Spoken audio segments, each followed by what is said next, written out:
You are now rocking with the hottest boxing podcast in the land. True Media Boxing Radio with your host, Coach Malachi Williams. True.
For the thousands in attendance and the millions watching around the world, ladies and gentlemen, let's get ready to rumble! Yeah. Let me take these glasses off. It's our boy Coach Malachi Williams in the building. And we back. True Media Boxing Radio. We back up in here, man. Back up in here. Had to take the glasses off, man. I see the goddamn ring light shining right on the goddamn glasses. I don't need that. True Media Boxing Radio, man. Salute to everybody, man. Let me pull the microphone up a little bit. Sorry about that. Salute to everybody, man. You know, hope everybody's having a good Tuesday. I was able to conduct the interview last night with Coach Evans, which is Regis Prograis, our strength and conditioning coach.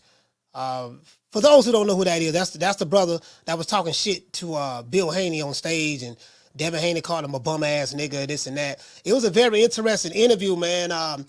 You know what? I'm gonna be honest with you guys. The interview that I heard the interview that I gave last night with Coach Evans, it kind of gave me a better understanding about why people feel the way they feel about Devin Haney. I mean, just that interview last night I did with him, and when I'm gonna drop it, I was gonna drop it today, but I'm gonna drop it tomorrow. I just edited the video, bounced it out. I didn't put no commercials in. I should have put some commercials in it, but I just bounced it out, and I'm gonna upload it to YouTube as soon as this show is over with. I'm gonna upload it to YouTube, and then I have to timestamp it. When I have these interviews, guys, I always timestamp them. That's so you don't have to sit back and listen to the entire thing if you don't want to. You know, sometimes you may want to get to just certain parts of the when you have long form content, you should always have a timestamp. Unless you're doing a live show. In the live show, I can't timestamp a live show. I need an editor to help me do all that shit. That's just too much. You get what I'm saying? But yeah, I get it. Now, me interviewing him, I get it. There were some things he said in this interview that kind of made me look at it differently. You know what? Somebody remind me later. We'll talk about it later. Because I never looked at it from this way. I never looked at it from the other angle, and so I can see people. I can see the people who hate Devin Haney, but then I mean, people who may just have hate for him for whatever. If you do, but I can't charge everything to hate. I can't. I would normally say, oh man, they probably just hating on Dev. You know, maybe Tank Davis fans or Shakur Stevenson fans or whatever. But nah, it ain't. It's not as simple as that. It's not as simple as that. There was something that brother said last night that really, really opened my eyes, and I'm like, oh, I never looked at it that way. But let's get into the show. Anyways, now unleashing the power. We heard a lot. There's quite a few people in the chat that say that Edwin De Los Santos is going to knock Shakur Stevenson out. A couple of people have said that. I went back and looked at the replay of the interview, or the video, or the show yesterday, and then Keena has been saying that, and then there's a couple of people in the chat said the same thing. They said, man, we see doggone Edwin De Los Santos stopping Shakur Stevenson around 10 or 11. I said, these dudes must see something I don't see, but we're going to find out. We're going to find out in 2 days. Unleashing the power. Can Edwin De Los Santos back up the trash talk? Because he's talking a whole lot of shit. And guess what? I ain't mad. If he talking trash, I ain't mad at all. Shit, I'm like, yeah, man, talk that shit, man. Talk that shit, Edwin. Shit, you get what I'm saying? Talk that shit. You know what I mean? I ain't mad at all. You know, you guys know me. I'm a shit talking my goddamn self. So I like dudes who talk shit. Hey, look, when you talking that shit, I like that. Oh, nigga talking shit, boy. This old shit talk. Hey, especially if you good at talking shit. Now, Edwin De Los Santos, you can't understand what he's saying in English. You know, I understand what he's saying in Spanish, but if he said in English, you know, and most people who are listening are English speakers anyway, so you know they probably won't get what he's saying. But I like his own energy, his attitude, his demeanor. Of course, I'm picking against him to lose his fight because I think Edwin De Los Santos is going to make Shakur bring out the best in himself. We haven't seen the best of this guy, and sometimes when you get in the ring with top level competition, or what appears to be top level competition, it takes that in order to bring the best out of you. You know what I mean? So, anyways. Since last year, Edwin De Los Santos has been calling Shakur Stevenson out with the confidence of a honey badger. Honey badgers are some of the most vicious animals that you can see. Honey badgers will fight anything, anybody. You know, I don't know about an elephant or nothing like that, but they're not afraid of lions. Lions, you know, they're not afraid of lions. I don't see a honey badger get attacked by like maybe 7 hyenas, and they couldn't do nothing with them, dog. Like, the honey badger was. Now, y'all look up a honey badger. Shout out to Ebony76. Y'all look up a honey badger. The honey badgers, bruh. The honey badgers a motherfucker, bruh. I looked up a honey badger, man. They want all the smoke. True. Hey, if a honey badger was a fighter in boxing today, a lot of these new age boxing fans, they be like, oh man, that honey badger, man, he clout chasing. Why he won't smoke with my fighter? Man, the honey badger won't smoke with every fighter. True. Yeah, man, I'm talking about that, man. Look here, man, that doggone honey badger ain't nothing to play with, dog. Nigga talking that shit, man. Hey, anyways, let's get into the show. Now, since last year, Edwin De Los Santos has been calling out Shakur Stevenson with the confidence of a honey badger. Going to the heart of Brick City was very disrespectful. On Thursday night, the rubber would hit the road, and the talk would be over. What I love about this kid, Edwin De Los Santos, is that he has an old school mentality. This is what's missing in boxing today. In America, and I'm reading my opening monologue, guys, and then we'll get into the show. In America, there's a new breed of boxing fans. This group has a new school mentality. This group practices the art of selective outrage while picking and choosing when they want to support fighters that actually pull up like Edwin De Los Santos. Now, don't get me wrong. Edwin De Los Santos is praised for putting up on Shakur because the cool kids on YouTube who don't like, you know, who protect certain fighters and don't like Shakur, they don't mind seeing that. But when let's say Edwin De Los Santos was to pull up on one of their favorite fighters that's supported by the popular YouTube channels and got the fans who follow the popular YouTube channels. If he put up on one of their fighters, that same fan base will turn around and say, "Oh man, he clout chasing. He don't bring nothing to the table. He don't really want to fight. He just want the payday." That's what they'll say. True. So I like to point that out. So I'm not tripping no more. I get it. What I like to do is take your words and throw it right back at you. I like to take their words and throw it right back out. No, you ain't getting away with that. Okay, if it's cool when he do it, then it should be cool when they do it. And one fighter, you won't bring nothing to the table and you clout chasing. Okay, cool. Okay, if that's the narrative you want to run with against your favorite fighter, don't show no double standards when the other fighter do it. That's all I'm saying. He can't do what my fighter do. No. We got to have one rule for everybody. True. Because if I'm going to adapt your new rules, I'm going to adapt all of them. I'm like, I ain't going to let you pick and choose and bob and weave. We ain't doing no bobbing and weaving. Anyways, I have countless examples that I can point out to support my claim as it relates to this group, certain boxing fans, pretty much practicing the art of selective outrage while picking and choosing when they want to support fighters that actually want to pull up like Edwin De Los Santos. But I would save that for another day. The good thing about this fight is this. Both fighters are young and in their primes. We don't have to wait years for this fight to marinate. There's no wrong side of the street. This fight is happening at the right time. Both fighters are young. This fight can go either way. I was looking at an article that was written by Steve Kim that was on, he write for Snack. Y'all know Snack? He was on Snack. He was on Snack. You see, he was on Snack. True. Yeah, that's Snack. That's Snack right there. Anyways, he drew comparisons on how Ray Boom Boom Mancini jumped at the opportunity to fight the Nicaraguan legend Alexis Arguello. Y'all remember Alexis Arguello? In his first title shot. I think that was his first title shot opportunity or something of that sort. You know what I mean? I'm trying to go off memory, but that's what I'm thinking. Anyways, or how James Lights Out Tony challenged Michael Nunn. Michael second to none in his own hometown for the IBF middleweight title. And he beat him. He won. He stopped him.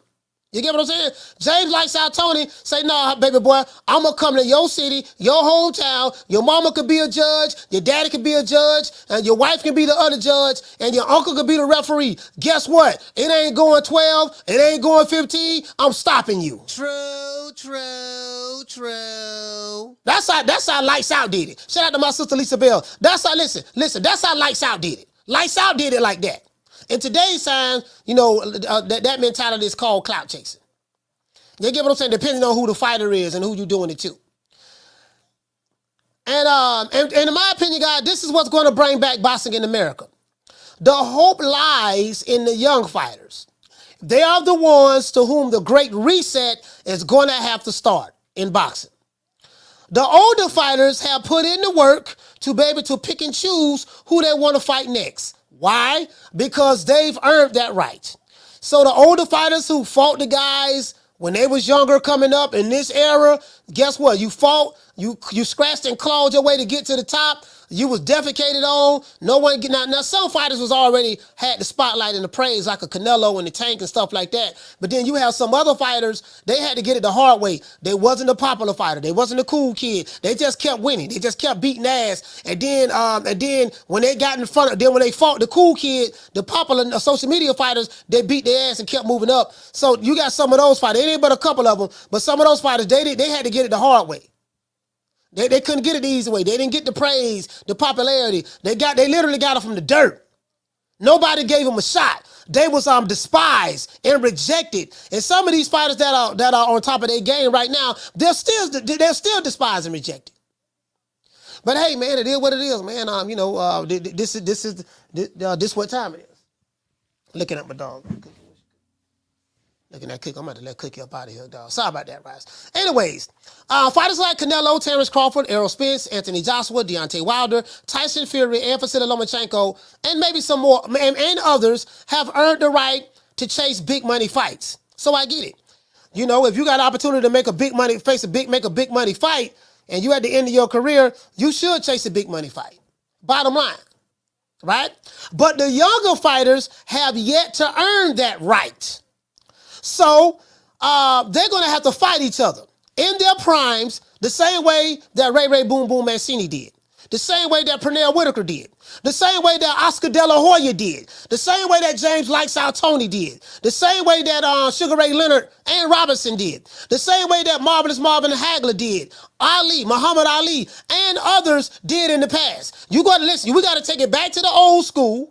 We got to revitalize the business model in boxing, but we got to take it back to the old school and say, you know what, let's do the great reset right here. Ta-da, you niggas ain't finna be getting paid all this crazy money, not to fight nobody. Nah, we good, baby boy. It is what it is.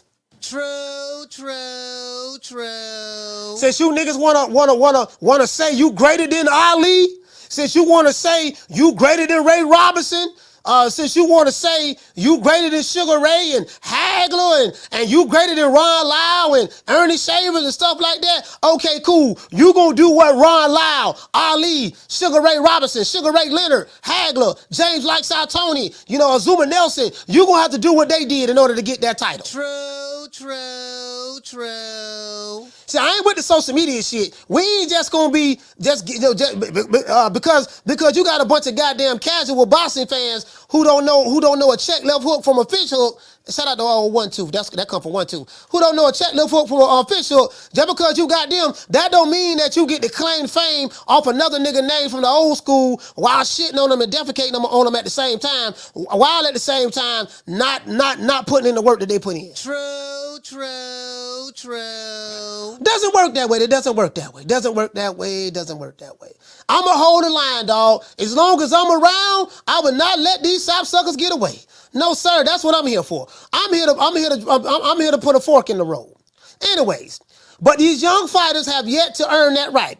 So they're gonna have to fight each other in their primes, like the foresaid names that I just mentioned.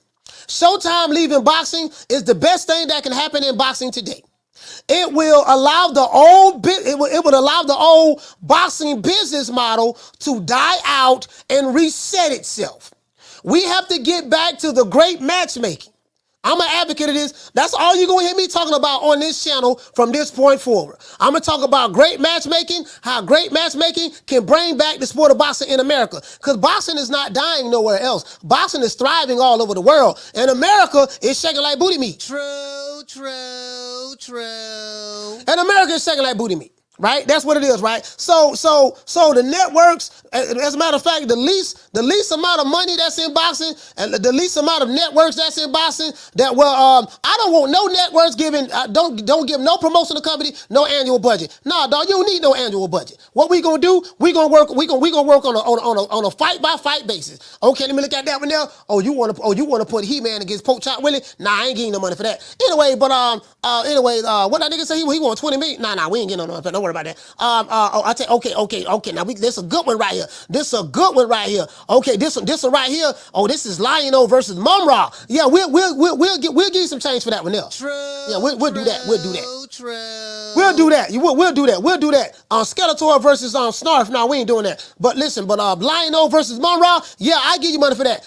Yeah, but I need an annual budget. Nah, you ain't getting no annual budget. Nah, we ain't doing it because we saw what you did to them other companies. Nah, we ain't getting no annual budget, baby boy. What we gonna do with this here? All right, okay, yeah, I like him. Now, I like him, but I don't want him to fight this chapstick. I want to see him fight that honey badger over there.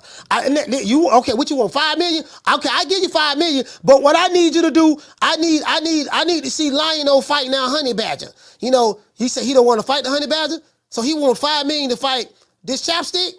Oh, no, he ain't getting that, but don't worry about it. Tell him we'll pass on him. And let that nigga sit out for about 2 years. Let him keep spending money. Let that money dry up. A little bit. And then when he come back to the table, yeah, baby boy, you ready to act right now? True. Oh, you ready to act right now? Because we got a whole bunch of fighters that love to take your place. You ready to act right now? Oh, okay, cool. All right, cool. Now, no network should give promoters a blank check, you know, a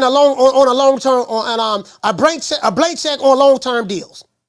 Make the promoters fight for your money with short-term deals with the stipulation that they make the best fights only. Shakur Stevenson versus Edwin De Los Santos is a step in the right direction. Cool Boy Stealth versus A New Way to Monster was a step in the right direction. Osaki Foster versus doggone Rocky Hernandez is a step in the right direction. I like that. And that's a nice undercard on this fight as well. I think Navarrete is fighting somebody. I think he's fighting Koseikou. He's fighting Koseikou, right? Anyways, and it's not pay-per-view, it's free. It's on ESPN, I think. ESPN and ESPN Plus.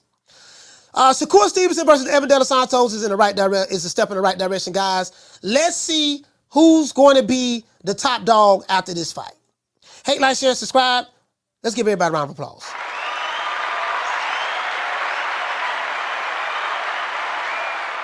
When it comes to boxing, we got it on lock. With your host, Coach Malachi Williams at True Media Boxing Radio. True. Man, shout out to La Jessica. Shout out to School of X-Men. Shout out to Cesar Rojas. Shout out to Metal Hendricks, Jason Follower of Christ. Shout out to Legacy Mindset, JC in the building, Miss Connie Stevens, Daniel Agnew.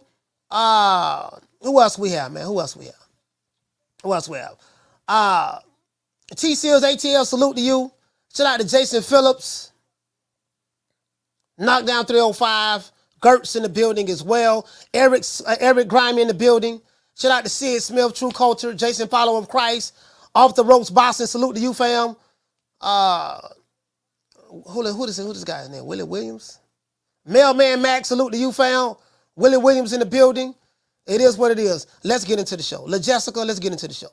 Now, before we get into the show, you know we got to say all praises due to the Most High, the most exalted, the greatest human being on the planet Earth, Mr. Al Heyman. Well, you know, I guess I got to be like everybody else and saying Al Heyman. I can quit my job now, baby. 6 figures, baby. You feel me? But a name. Do you have a name? Oh, nah, I ain't got no name, you know. Name them names, man. They know who they is. Name them names, please. The names need to be named. They know who they is. The Mexican monster. We got to get the likes up. Because I want to drop these phone lines, but I'm not going to drop them until we get over 200. Once we get over 200 likes, I'll drop the phone lines. I'll drop the phone lines once we get over 200 likes. So anybody sitting here watching the show, if you forgot to hit the like button, or if you just sitting there hate watching, and you guys do know, boy, I have a lot of hate watching. I got some motherfuckers, they subscribe, they hate me, they can't stand my guts, they won't hit the like button, but they gonna watch us every day. True. Riley, get him. Look, fuck you, fuck the plane you flew in on, fuck them shoes, fuck those socks with the bell on it, fuck them cheap ass cigars, fuck your yuck mouth teeth, fuck your hairpiece, fuck your chocolate, fuck Guy Ritchie, fuck Prince William, fuck the Queen. This is America. My president is black and my Lambo is blue, nigga. Now get the fuck out my hotel room. And if I see you in the street, I'm slapping the shit out of you. Yeah, boy, I get it, boy. See, I keep my posts on what's going on the YTBC. I know what's going on. You got Devin Haney fans who hate Shakur. So you probably hear some people in the chat, they're gonna be talking bad about Shakur. 9 times out of 10, they Devin Haney fans. I'm damn near spot on this. Then you have you got some Tank Davis fans, they hate Shakur as well, but not like the Devin Haney fans. The Devin Haney fans, they hate Shakur with a passion because they look at somebody like Shakur Stevenson as a threat. I get that, right? And then you have the Shakur Stevenson fans, they hate Devin Haney fans. So I see that's going on, right? That's exactly what's going on, and you can tell pretty much what they say. Well, where their loyalty lies. You get what I'm saying? So I get that, right? It's a digital civil war going on. So Edwin De Los Santos has inherited a bunch of Devin Haney fans for Thursday. He's inherited a bunch of Devin Haney fans for Thursday. He is, right? And then, of course, Tank Davis. It's Tank Davis fans. It's us versus everybody. We pick and choose who we want to fight. When we want to fight them other top guys, we don't need to fight those top guys. And we don't like Shakur fans nor Haney fans. So basically, Shakur got 2 different fan bases going at him next on 2 days. True. Oh, I know what's going on. And I'm gonna tell you something. If Shakur wins, I'm giving you tomorrow's headlines today. If Shakur wins, Devin Haney fans and Tank Davis fans are going to say that Edwin De Los Santos really wasn't all that. Shakur ain't beat nobody. True. Boy, I can damn near guarantee you that, boy. I know these social media boxing fans very, very well. I know them very well. I know what they're going to say before they say it. I know what they're thinking right now. I know them very well. I do. Anyways, shout out to all the number 1 contenders. Now, I am the number 1 contender. I'm tired of James the Poodle, Grim Reaper, whatever you want to call himself, ducking me. All right, I'm tired of man driving around town in 8 Rolls Royces. He ain't fought nobody. I'm still in a Broham. Bruh, listen, bro. I've been doing this almost 3 years, boy. I know him. I said, yeah. Let's see how this work out. But anyways, over here at True Media Boxing Radio, we just want to see the best fights that we want to see. And I'm telling y'all, I'm giving y'all that lane. I'm telling you networks right now. This is how you can put these promotional companies in the headlock. Put their ass in the headlock, choke them out, give them a wedgie. I don't care what you do, but guess what? This side you're going to get it. If they want your money, make them make the type of fights that we want. Because we running things over here. Yep, that's right. I'm running things. Cream corn. That's why they call me that. Smooth. I got more measure for your pleasure. Stick with me, baby. I'll have you farting through silk. And let a nigga mess with me. I'll jump on him. All 93 pounds of pure dynamite.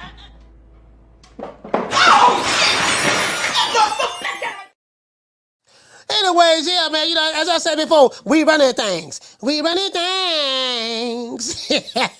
Cream corn. Oh, cream corn ass niggas coming over here hollering about what they gonna do to us, man. Look here, man, we don't even play over here, man, that Nick Sack Promotions. Oh, pussy ass nigga, what's going on, boy? I'm telling you, boy, I'm knock your fuck ass out, boy. Blow for blow, pound for pound, nigga. I got the title, nigga. I'm telling you, boy, for the knock one of you Wakanda niggas out. Nigga, I got these hands, nigga. I'm throwing them paws at the nigga for knock your ass down again, nigga. Get your ass back up, nigga. Don't run, nigga. I'm telling you, boy, I want a hold of smoke. Nigga, I'm throwing them paws, nigga. I'm putting them hands on you, nigga. I told you what I'm gonna do to you, nigga. Catch you with the check left hook. Nigga, check left hook, nigga. I told you, boy, pound for pound, nigga. I'm the best. This more action than any Devin Haney fight. Put these paws on you, nigga. I told you, I got your back up, nigga. I got your back up. Nigga, watch that check left foot, knock your ass down again, nigga. I'm telling you, boy, it is what it is, nigga. I'm gonna make it do what it do. I'm telling you, boy, we ain't even playing over here, boy. Boy, Nick Sack Promotions, boy, we got fighters. We got fighters ducking us left and right. But this bum is taking the easy matches, fighting other bums. Boy, listen, boy, when it come to Nick Sack Promotions, these other fighters, they want to take the easy matches. Shout out to Steel for becoming a new member, man. A new member, Steel. Salute to you, fam. Yeah, man. Yeah, these niggas be, Hey, boy, when it come to Nick Sack Promotions fighters, they go to shaking like booty meat. Oh, Lord, I swear to God, when I see that whole ass nigga Coach Malachi Ways, I'm gonna put them paws on them. Nigga, Wakanda forever, bitch. Oh, Lord, he threw Wakanda through that fence. Wakanda is dead, oh, Lord. Yeah, boy, listen, boy, they go to shaking like booty meat, boy. They go to shaking like booty meat. Anyways, I just want to let you guys know something, man. You know, if there's anybody in the chat, you having problems, you need some help, you know what I mean? Come y'all call the boy, man. 1-800 what's happening, and we'll take care of that for you. What it do though? You ever wanted to whoop somebody's ass, but you can't because you ain't got no hands? Well, fuck with me though. All you gotta do is dial 1-800 what's happening, and I come beat their ass for you. I do chokeouts, knockouts, slapouts. What's happening, homie? How you get in my backyard? You got beef with a nigga named Paul? Fuck that nigga. Body slams, wedgies, nigga, I do disguises. Watch out, go on, brethren. You been sleeping with Nigel's wife, huh? No. You're lying. No. Ladies, if your nigga ain't acting right, ain't paying child support, I'll come slap his ass out for you. What's that, nigga? Whoa. You don't take care of your motherfucking kids? Well, I just paid my ex-wife like $700. Cool. Yeah. Is that right? Yeah. All you gotta do is bang my line. 1-800 what's happening? Hey, man. Hey, 1-800 what's happening, man? It is what it is, man. What's happening? We ain't even playing over here, man. Listen, and another thing too, right? Shout out to my dog Booger Ray Leonard, man. I think today, guys, I'm not sure, but this might be the 20th anniversary. Well, it's not the 20th anniversary, but this might be the almost the 20th anniversary of my dog Booger Ray Leonard. Shout out to Knockdown 305. Shout out to T Seals from the ATL. Jason Phillips, what's going on, fam? Shout out to the Martin Ramos, Southwest Said, Steel. Shout out to La Jessica. Shout out to my sister Lisa Bales. Shout out to Jackie Hernandez. Who else we have in the building, man? Shout out to Rebel Life Boxing. Shout out to Rebel Legacy Mindset. Anyways, this is, shout out to JC as well. I want to celebrate, man. Shout out to Dunk Flesh in the building. I want to celebrate, man, because, we almost lost one of the greatest promoters in the history of boxing almost about 20 years ago, right, man? It could be 20 years or could be 20 years. Yeah, I think, no, it ain't been 20 years. Almost 20 years ago. We almost lost one of the greatest promoters in the history of boxing. But thank God for the white man. Now I know what you laptop revolutionaries are going to say. I told you niggas are cool. He say, thank God for the white man. But I'm going to tell you right. I'm thanking this white guy right here. Because if it wasn't for this white guy, we would have been robbed of the opportunity. And listen, if it wasn't for this white guy right here who saved the brother man when the brother man was in the trunk of his car, when the brother man was in the trunk being hog-tied and duct taped, it was this one white man that saved him. And if it wasn't for him, we wouldn't have memorable moments like this in the sport of boxing. Make it last. Make it last forever. Don't let our love be.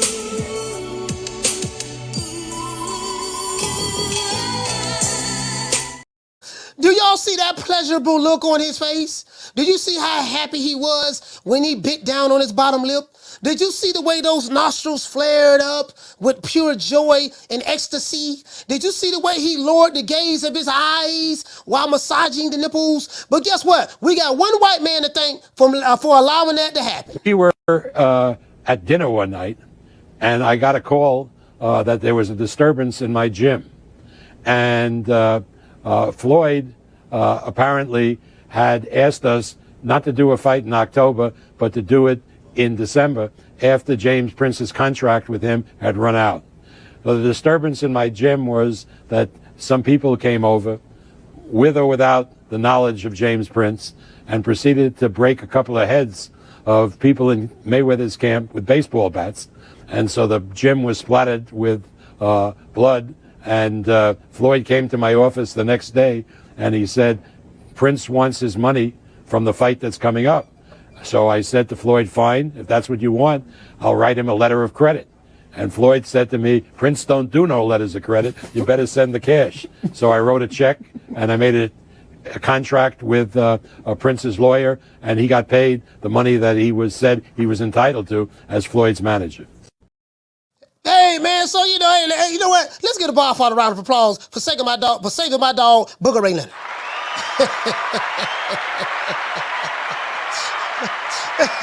Hey, listen, man. We need 56 more likes. We need 56 more likes. As a matter of fact, let me type it in here. We need 56 more likes, so we can open up the phone lines. Anyways, I gotta call it the way I see it, bro. Let me tell you something. As I said before, we're going to have the only way we can do this reset. I can't wait till fighters like Canelo, Crawford, Keith Thurman. Well, Keith Thurman ain't fought, so Keith Thurman kind of like already retired anyways. Tyson Fury, Wilders, just the older wave of fighters who've been around a long time, like Canelo and Crawford and the Charlos and stuff like that. I need, when these guys' time is phased out, like I want to see the new crops come up, right? Because those guys put their work in or whatever. Those guys put their work in. Well, not all of them, but some of them did. But let's just say, for argument's sake, all of those guys put their work in. This new crop that's coming up, I want to see that we have to do the reset with the new crop. I'm gonna tell you why. Because the older fighters they are used to getting paid a certain amount of money. Now, I want to see how they're gonna make the adjustment. I want to see how they're gonna make the adjustment now that Showtime is gone. You get what I'm saying? Like, I want to see, like my boss, Al Heyman. I want to see how Al Heyman is able going to make the adjustment from a business standpoint with the fighters now, because I know they say he'll pay these fighters some astronomical guarantees, not out of his money though. It'll be the network's money in order to fight B and C class fighters. So now that the network is gone, I want to see will these fighters have to become more realistic now, or will he still be able to pay those fighters that type of money that they want? But now that the white man has been removed from the equation, now what? I think I'm gonna tell you something else too. I think that we're not going to get a bunch of pay-per-view fights now. It's not going to be a bunch of pay-per-view fights because again, if these fighters don't want to, hey, look here, man. The well is dry, dog. The money ain't there no more, dog. That 15 million I paid you to fight neck bone soup, to fight hog head cheese, dog. Really, I realized I supposed to pay you $1.5 million for that. So I gave you 13.5 million more than what you should have got because you fought doggone hog head cheese. So that's over with now. But no, man, you got to pay me more money if you want to get me back in the ring. Well, don't worry about it, baby. Sit your ass on the sideline. True. Yeah, sit these niggas on the sideline. Y'all go ahead and sit on the sideline. We ain't worried about y'all. Y'all sit on the sideline there. Don't worry about it. Good luck with trying to fight another fight. When 2 years go by, you still ain't had no fight yet, and you ain't find nobody to finance your fights. See, that's what's going on. That's what's going on with Deontay Wilder. He wants an astronomical amount of money now, but guess what? Ain't nobody putting no money up for his fights. So that's why you ain't seen him in the ring. You get what I'm saying? I think so it's like, nah, dog, That's why they talking about we need to go talk to the Saudis.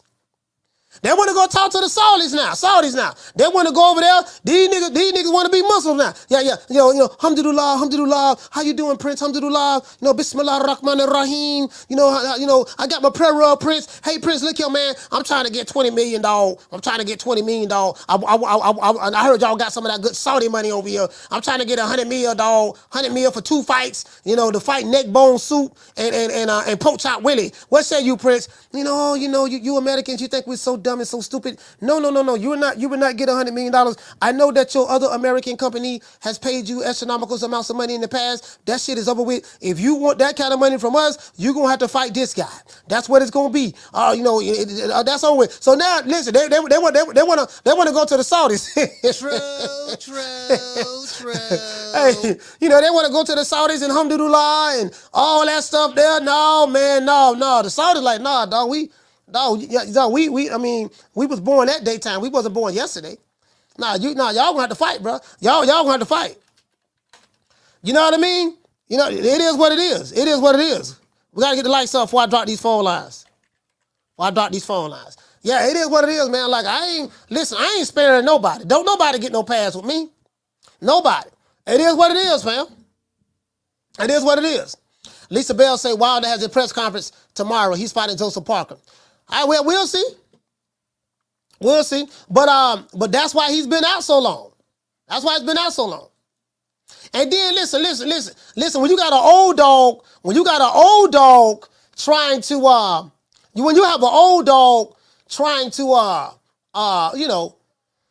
he trying to milk the cow for all the milk that it has, and I understand that. You're an old dog. You want to lead the game. You want to lead the game with try to get as much money as possible. I do get that. You know what I mean? So it is what it is.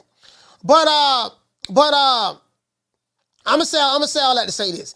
This Edwin De Los Santos. How many of you guys feel that Edwin De Los Santos gonna knock Shakur out? He say AJ versus Waleed on the same card. I saw that, but I don't know how true that is. Has that been confirmed? Cause I did see that Joshua and Wilder supposed to fight on the same card in Saudi Arabia. I don't know if that's been confirmed though. Has that been confirmed by the Saudis yet or what? I did see that on Twitter, but in this boxing shit, I got this boxing shit. We hear so much stuff, dog, and we hear so much stuff, so I don't know. I don't know what to believe. I kind of believe what I see at this point. I don't know what to believe anymore in boxing anymore because a lot of this stuff we've been hearing. So it is what it is. Shout out to Jason Phillips. You know what? I saw it. I did see it. I saw the same thing you saw. Legacy Mindset. I saw the same thing you saw, fam. But I'm saying is I don't know. Has it been confirmed yet? Cause we been hearing so much stuff, bro. We hear so much stuff. Shout out to La Jessica. She say, man, that's some BS, coach. Okay. Shout out to Kendall Price. She said, I don't believe anybody will get knocked out. Yeah, me neither. I don't think nobody get knocked out. I think it's going 12. I got Shakur. I got Shakur by 12 round decision. Myself. I don't think, you know what I mean? He's not gonna get hit with them kill shots that Edwin De Los Santos be swinging. He's not gonna get hit with those shots.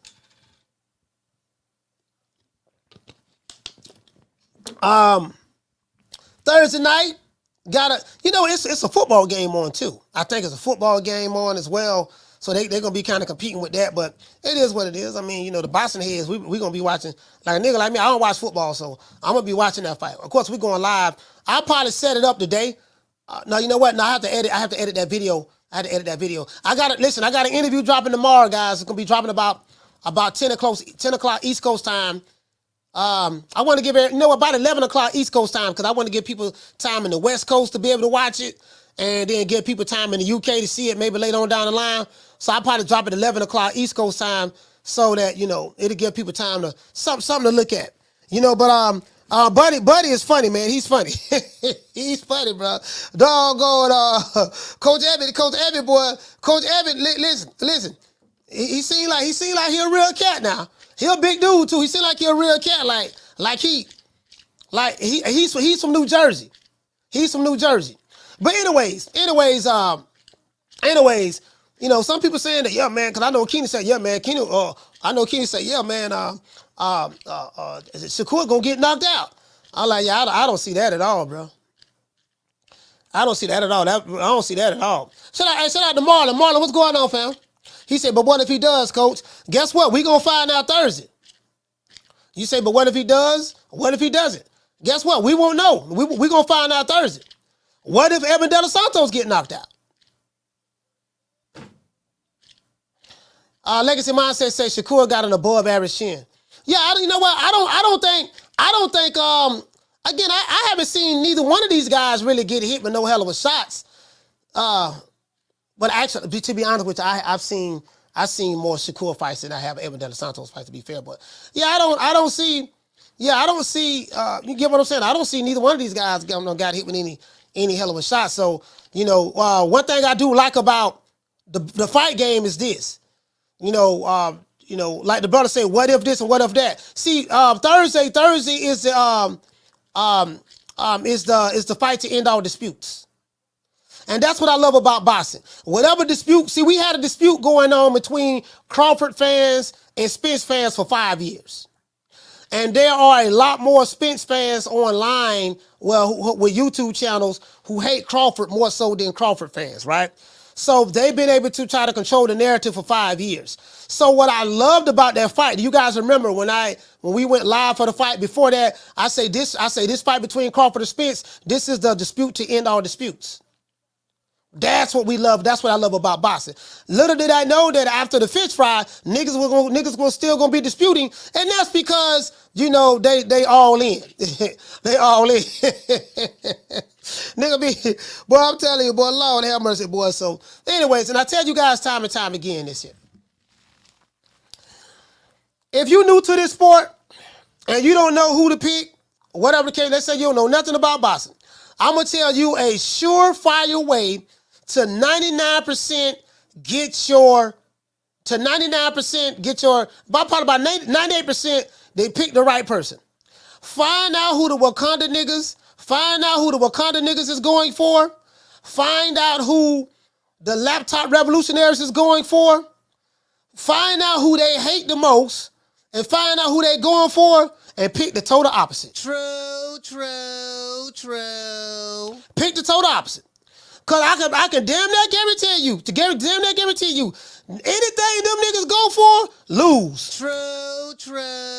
True. Because I'm telling you, I'm telling what I know, dog. I'm telling what I know. Anything them niggas go for, lose.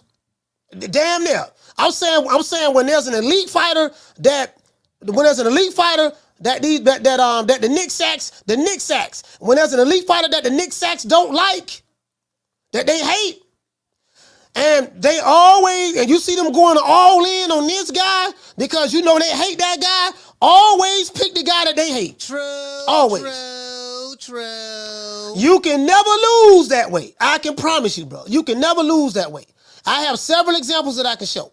All right, Lil, we gotta get likes. So we need 50 more likes, but we do have enough likes to drop the phone lines. So, all right, but we do have enough likes to drop the phone lines. So I'm going to get ready to drop the phone lines right now. I want to hear what the people got to say. Let me go ahead and get ready to drop the phone lines right now and see what's up. We're going to take a short station identification break. And when we get back, we're going to find out exactly what the people are talking about. What's my name? My name is nobody, and I don't live nowhere, and I don't know nothing. I don't know because I know that you gon' tell God on Jesus, kiss a Judas, silver pieces, monkeys acting in the monkey show. Gangsta monster killer, silverback. Where is your rap sheet that you never explains? Moving fast, thinking slow. Dummy clown, silly Billy, need a hug. Thugs on drugs, monkeys acting in the monkey show. We'll get ready to drop these phone lines, man, so the people can call in, man. For real, though. You want to talk some shit? Call me. Start some shit, bitch. Sup, fool? You gonna talk shit about me, homie? Where you from? Hundreds of niggas is waiting for your motherfucking call, and they all talking shit about you right now. Call the coach at 530-494-9636. We waiting on your bitch ass. Yeah, man, and this is the thing, though, right? Like, bro, I'm telling you, bro, listen, I think I got it all laid out. And there's something that now I got the short-term deal thing idea from Steve Kim, because I didn't even know that until he told me that. Yeah, like the networks did not used to give these promotional companies long-term contracts. And I like that, right? I like that. Because again, we got to change the business model in boxing. I don't know nothing about the business myself, but what I do know is this here. You know, you can't put all the power, because if the networks are, if the promotional companies are dependent upon the networks, then that means the networks have the power. The networks have the power. I want to see the networks exercise their power. Look here, man. Hold on, we got to get the lights up. Yeah, I want to see the networks exercise their power. Shout out to the Nick and Nita show. Shout out to D Block in the building, The Inevitable, Schoolo X-Man, Jason Follower of Christ. Shout out to Keenum. Shout out to Marlon. Shout out to Chris McCoy, Cesar Rojas. Shout out to my main man on Flex BK. Shout out to Eric G from H-Town. Eric Grime in the building. Mailman Mac. Who else we have in the building, man? K Causey, JC in the building, T Seals ATL, Corey Bradley. Yeah, I know the press conference come on at 4 o'clock. I know the press will come on at 4. You get what I'm saying? So, yeah, man, I kind of, it is what it is. Like, bro, we gotta, yeah, man, look. You can't reset the market with the old guys. You can't do that with the old guys, right? So the old guys gonna have to try to find creative ways to get money. And I think once we get rid of the old guys, then you got the Shakurs, the De Los Santos, the Frank Martins. That era and generation is going to have to shine and excel. They got to shine and excel with fighting each other. They have to. They're going to have to do that. Right? You're going to have to earn your keep. If you want this, I need to get this. It's as simple as that. You know what I mean? Even swap ain't no swindle. It's as simple as that. I don't care because you got a bunch of fans online who don't buy your pay-per-views any goddamn ways, arguing, saying that you ain't got to fight nobody and the other dudes got to fight. I don't care about none of that shit, because all that shit is tainted and slanted anyways. Who cares if you got 10 YouTube channels that's capping for you and they hating and defecating on the other guy? The 10 YouTube channels that's capping for you, they on the payroll anyways. Whether they getting paid real money or they getting paid emotionally. He retweeted my tweet. You get what I'm saying? And you got niggas online. They listen. They really think they somebody because Booger Ray Leonard retweeted their tweet. Hey, Schoolo, hey, you got dudes on Twitter. Yeah, man, dog, nigga, Leonard, Booger Ray, he retweeted my tweet. That let you know I'm somebody. I'm like, dude, Booger Ray Leonard ain't nobody. True. Shit, hey, listen. You was better off letting my dog Cookie retweet your tweet. True. You get what I'm saying? You were better off letting my rabbit Hippity retweet your tweet. Yeah, man, Booger Ray, he retweeted my tweet. Like, what the fuck that mean? Hey, Keto, you get what I'm saying? Hey, Keto, they sit back. No, Booger Ray Leonard, and Booger Ray Leonard, what dude say she go? Yeah, she gonna be doing that too. She gonna be like, they gotta. Hey, they have some nobodies. They be having nobodies retweet their tweets, and then gonna talk like they hot shit. Yeah, nigga, I'm hot shit, nigga. Yeah, boy, yeah. I'm trying to tell y'all, dog. Yeah, my nigga, trying to tell. He retweeted my tweet. I'm like that. I'm like, who is you? You ain't nobody. You get what I'm saying? But this bum been taking the easy matches, fighting other bums. Yeah. You just sit here, you don't know what I'm talking about? Really though? Cocaine's a hell of a drug. Yes, sir. The stickiest of the icky. You want to smoke with the old boy Rick James? Yeah, man. You've got mail. Yeah, man. Listen, man. I ain't trying to hear all that. I'm sitting back like these dudes. Hey, listen. Hey, Lisa. Hey,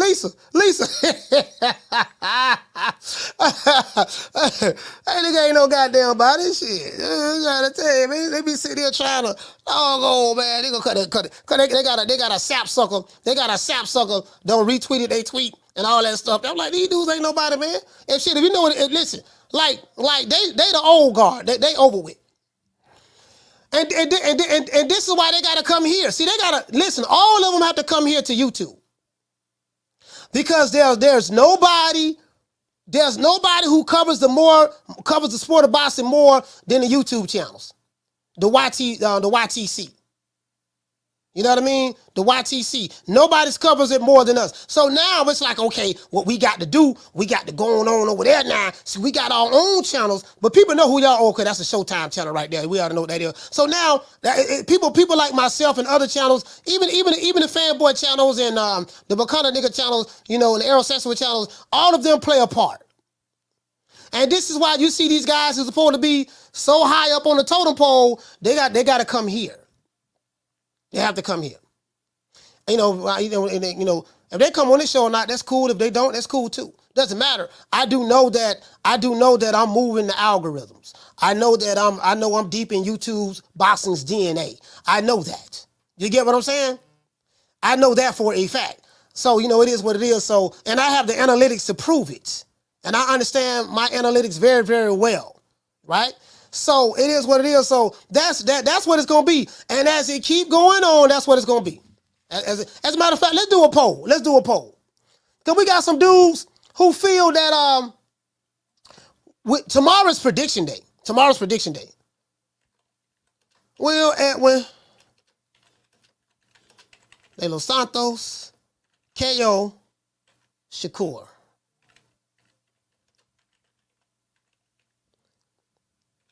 Some people said that because I want to see Steven. My bad.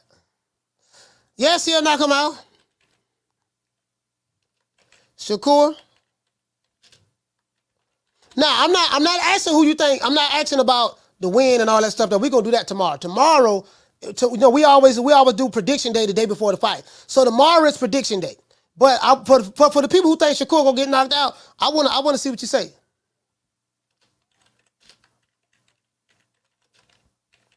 Okay. Let's go right there. Hold on, guys.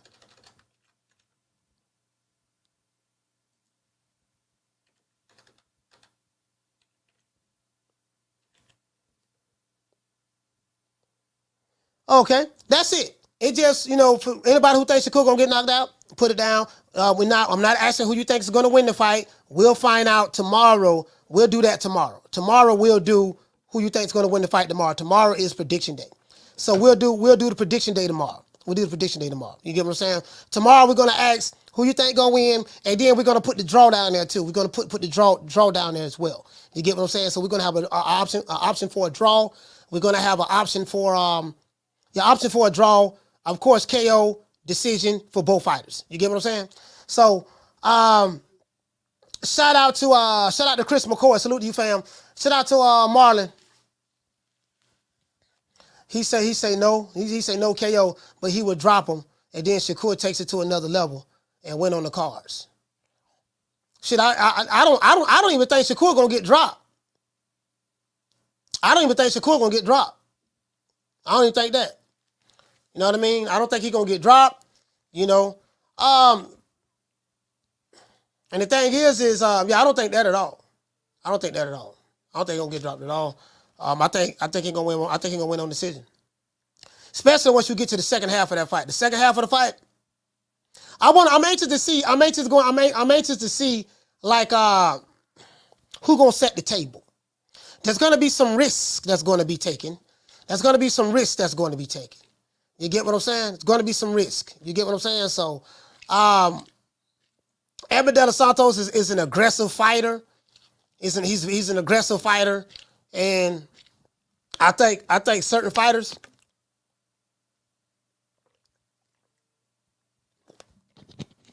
He can't fight. He can't fight Shakur the way he fought on. He can't fight Shakur the way he fought on El Rayo. And he's an aggressive fighter. Some fighters you can't be aggressive with. You can't do that. Like no fighters that's very, very good counter punches, take that half step back, give you good angles and stuff like that. They love them aggressive fighters. That's why I was telling dudes, right? Like, I want to pivot a little bit on Crawford and Spence. I was telling guys, I was like, man, man, Spence gonna step, man. And when he stepped to Crawford ain't been in nobody with nobody like that.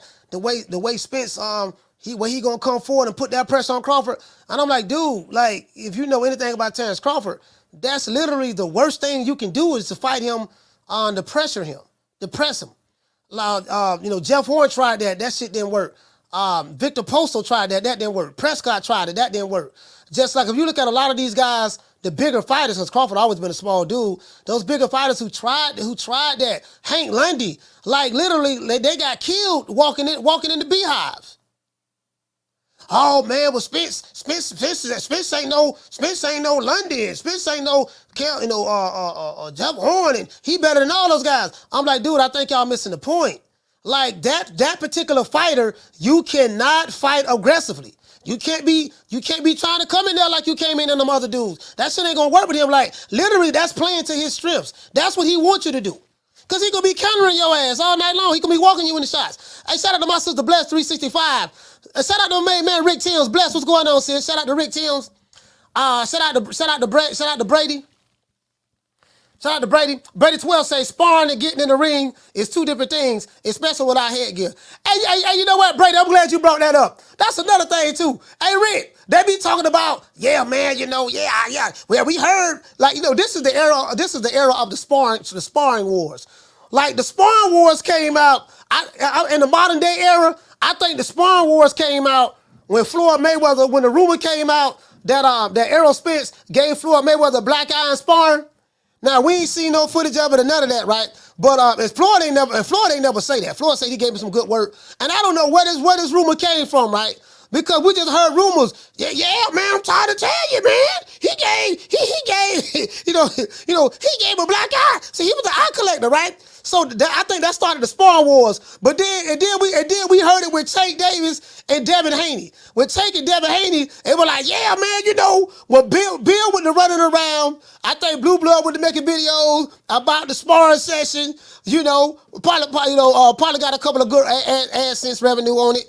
He was making videos about the sparring wars. Yeah, man, see, what happened was, Devin Haney had went to Baltimore, and he went to their gym, and he faded, hey, shout out to Roshiki, man. Hey, okay. Shout out to my brother Roshiki. Sorry about that, guys. Hold on. Hey, this what I remember in the modern era, though. Hold on.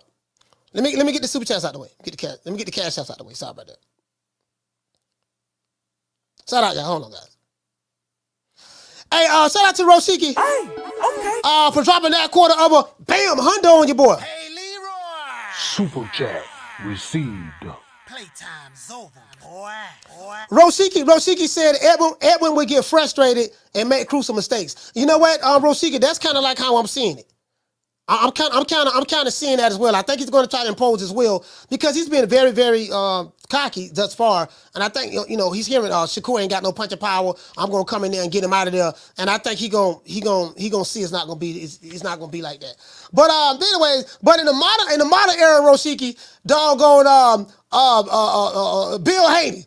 So Bill started a hornet's nest with going on, because Bill is down with the LDBC, so he's over there on Bill on Blue Blood's channel. He's on Jabba the Hutt's channel. He's going around, see, and Dev gave him that work. So they went to Baltimore the first time, right? They went to Baltimore, and they say it was a close fight, whatever. Dev held his own, or whatever the case may be. Or they might have said that Tank got the best arm in that one. But then when they had to fight again, they had a sparring match again in Floyd Mayweather gym. Bill was like, yeah, we won the money. That's all I'm saying. It was Bet's place. It was real niggas from Cincinnati there, real niggas from Vegas, my boys from the town. And all I know is, we walked away with the money. And what's the man name? Adrian Broner, his goofy ass, he jumped in the ring because Adrian Broner said that he said, yeah, man, Tank had done sparked Devin Haney, and when he sparked him, now this didn't make no sense. I'm gonna tell you why it didn't make any sense. Because you said that, you betted money on Tank, so you betted money on Tank, but then when Tank quote unquote sparked Devin Haney, and Devin Haney was hurt, and Tank was going to knock him out. You jumped in the ring and stopped the guy from knocking out Devin Haney, the guy who you betted money against.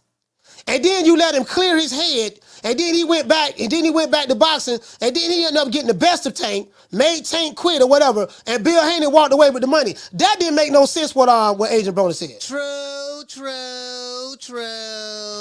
Because check this out. Listen, hey Rick, if I'm betting my money, if my guy is winning, what I'm gonna jump in there and stop him from finishing this guy off so I can collect my money?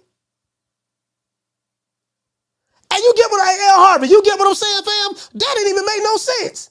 You get what I'm saying? That didn't make no sense. Wait a minute, hold on, wait. Hold on, AB, hold on, AB. This ain't making no sense. So you bet Bill Haney that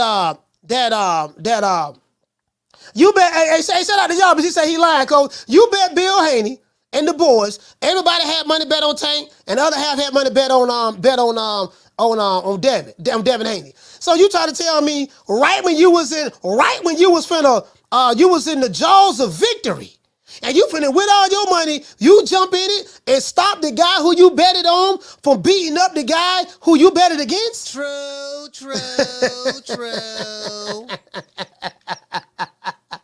Hey, you get what I'm saying? Does that make any sense to y'all? Is that making any sense? Shut that soft ass shit up. And the best man Shut will that win. that's some soft ass shit. Shut that soft ass shit up. All that soft talking. I know you can do it, man. You got to. Man, shut that soft ass shit up.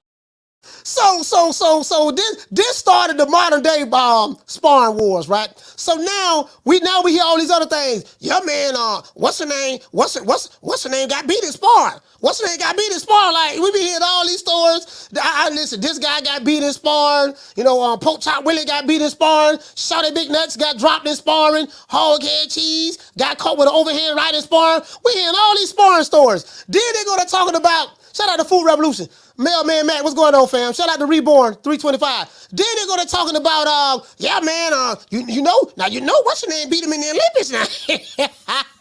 You know he got beat in the amateurs. Listen, you know Poke Chop Willie knocked out Hobo Sam in the amateurs now. You do know that now. I'm like, dude, okay, the amateurs, what does the amateurs have to do? What does the amateurs have to do with with the pros? True.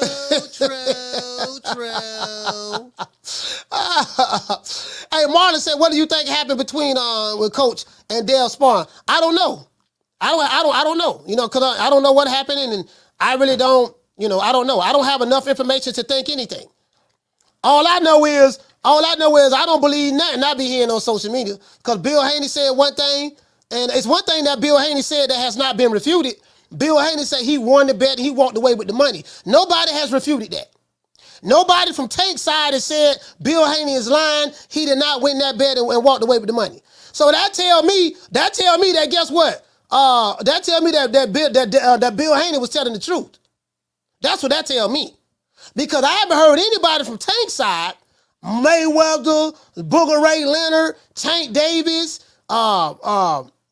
Agent Broner, Calvin Ford. I haven't heard anybody say that Bill Haney did win that money. I ain't heard nobody say that. So apparently Bill Haney was telling the truth. True. You get what I'm saying? But I don't know what happened. I wasn't there. All I know is nobody has refuted that Bill Haney won the money. Nobody has refuted that. But anyways, so people will make amateur mistakes in picking who they think gonna win the fight. Well, you know they fought in the amateurs. He beat him in the amateurs. You know what I mean? You know, well, I heard. Now listen, I heard that they were sparring. They were sparring now, and I heard what's the name got the best of them in sparring. So I'm like, okay, like, what does this have to do? Like we're making decisions based off of rumors and allegations.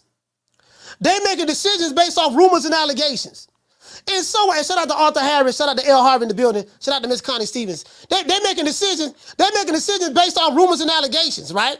And then that's why he gonna win, or that's why he gonna lose because he got beat. Listen, you do know they fought in the 9th grade. What's the name? Shakur got beat in the 9th grade by Poach Chop Willie. Poach Chop Willie beat Shakur in the 9th grade. Did you know that? He beat him in the 9th grade. Dude, you do know that both of them are 25 years old now, right? Yeah, but he beat him in the 9th grade. True.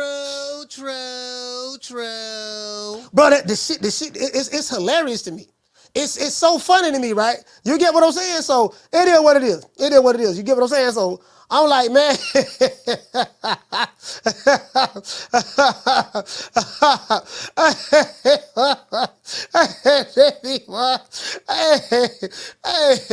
boy, I'm gonna be like, yeah, man, I'm trying to, bro. I'm like, dude, yeah, man, you do know they were 13 years old. You do know they were 13 when they were 13 now. He whooped them when they were 13 now.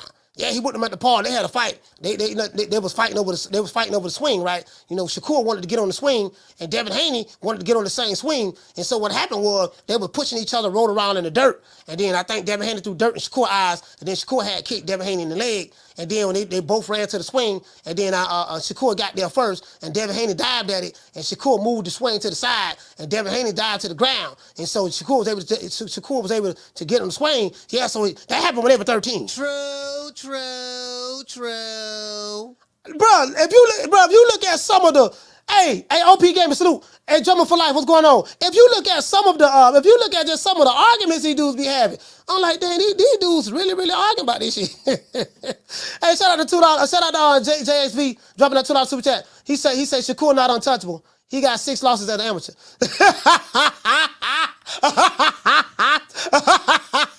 Do you guys see what I'm talking about? You guys see what I'm talking about? Yeah. He got 6 losses as an amateur.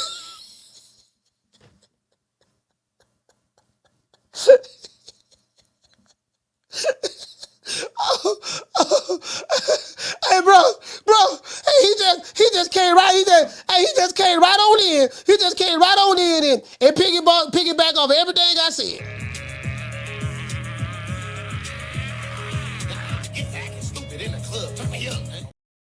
I told you, I know what I'm talking about. And my thing is okay, what does the amateurs have to do with anything in the pros? Like, you can't make this shit up. And I'm pretty sure that the fighter that you like have losses in the amateurs as well. So that means that the fighter that you like, he's not untouchable either, according to that logic. I take the position that, okay, whatever the fuck happened in the amateurs, that don't mean a goddamn thing. Surely both of these fighters have become a lot better since the amateurs. What the fuck does that mean? I had a fight with a friend of mine. We had a fight when I was 12, and he won the first fight. Then we ended up fighting later on, 3 years later, when I was 15, I beat the shit out of him. Like, what the fuck does that mean? Okay, he lost an amateur now. You get what I'm saying? So, but listen, I'm glad the brother said that. I'm glad the brother said that because he backed up everything that I'm talking about. True. He literally backed up everything that I'm talking about. I told you guys, I know these guys very well. Like, I do this shit every day. I know these guys very well. I know what they say. I know how they think. I know these guys very well. I'm telling you, you know what I mean? But anyways, hey, what it say? Y'all may say the scoring, the gloves, 3 rounds. Hey, you remember I had y'all remember I had the kids, but I forgot the kids I had on here, man, the other day. I forgot the kids I had on here the other day. The brothers I had on here the other day. But they was talking about how the amateurs like the way they score the amateurs, you know, like the amateurs, you could barely touch a motherfucker and that's a score or whatever. You get what I'm saying? So, I mean, it is what it is, but that amateur shit don't mean a goddamn thing. Not in the pros. I can tell you that right now. The amateur shit don't mean a goddamn thing in the pros. Nothing. You get what I'm saying? So, it is what it is. Shout out to D-Block in the building. Shout out to Knockdown 305 in the building. What's going on, fam? Salute to you. Shout out to Knockdown 305. Salute to you, fam. Oh, yeah, crack. I had crack on here. I had crack on here and I forgot the other brother name, man. Crack. Now, cause I told him, I said, boy, I love that name Crack, boy. But you got a name like Crack. Yeah, you sure don't got to represent now. Cause you throwing them bolos. You got a name like Crack. Like I'm gonna be looking out for these young brothers, man. Listen, we need 40 more likes. I'm gonna be looking out for these young brothers, man. Like right now, I want to see the table. I want to see the table set. What you say, William? He said, I want to see Zayn versus Usyk more than Fury versus Usyk for real. Nah, I want to see Fury versus Usyk because because it's for undisputed. We get Fury versus Usyk. That's undisputed, right? And then we'll see what happens from there. But that's what I want to see. I want to see. Let's get history out of the way. Too bad we can't get it this year. I'm hearing we're getting that fight next year, next February. That's what I'm hearing. Again, I don't know. You get what I'm saying? I don't know. Shout out to JC. He say he better crack and not get cracked. Hey man, you know what? You keep fighting long enough, you're gonna get cracked. Some of the best have gotten cracked. You get what I'm saying? But I do get your point though. I do get your point. You want him to try to live up to his name as much as possible. Damn, I forgot what I was saying. Oh yeah, about Zayn. Yeah, so let's see that. And then this is the battle of the old guards. Alexander Usyk is an older brother, and Tyson Fury is an older brother, right? Or both of them are older, right? So right now we get a chance to get these old heads out the way, even in the heavyweight division. Now this is the problem. Just to pivot a little bit, right? This is the problem with the heavyweights because I think like outside of Tyson Fury, Joshua, Usyk, Wilder, and then even Zayn. Zayn is an older guy. Zayn is older, right? So we got Big Bang Zayn. Big Bang Zayn is an older guy. So, shit, all these niggas old. Shit, how old Zayn is? Zayn about 37, right? 37, 38?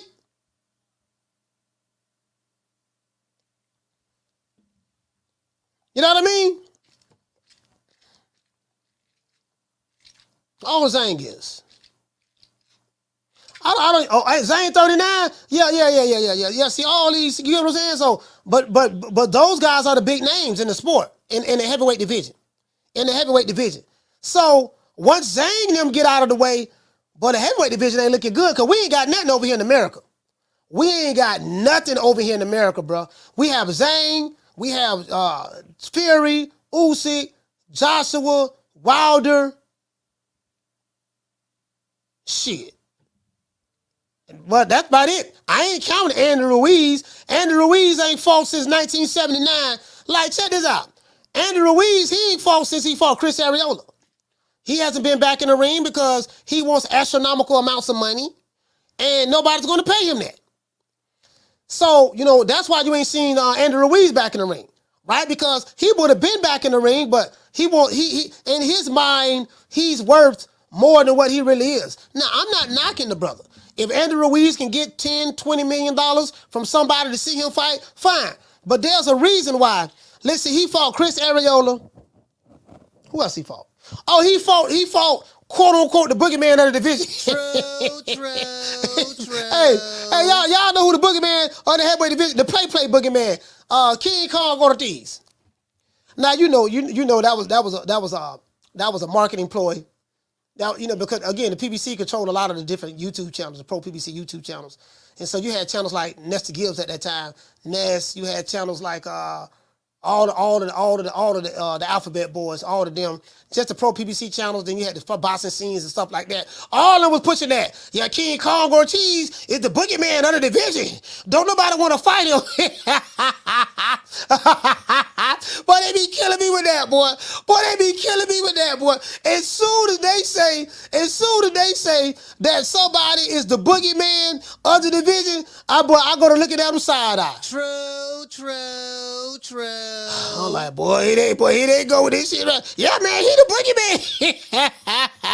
I said, okay. He the boogeyman, huh?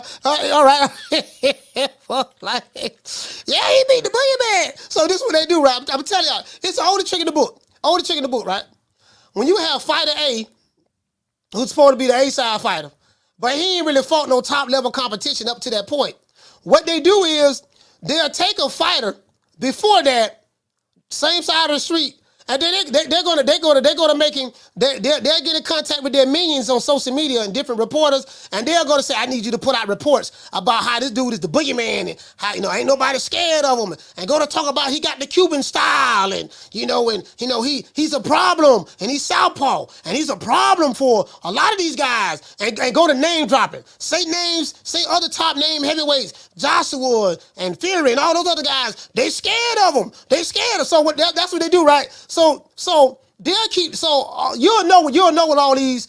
You'll know the ones who doing it because all of them start saying the same shit. If you hear one YouTube channel that's regurgitating the same shit that 5 or 6 or 7 or 8, 9 or 10 other YouTube channels are saying, if you hear 10 YouTube channels regurgitating the same thing, they got a hit piece out on the other guy. True.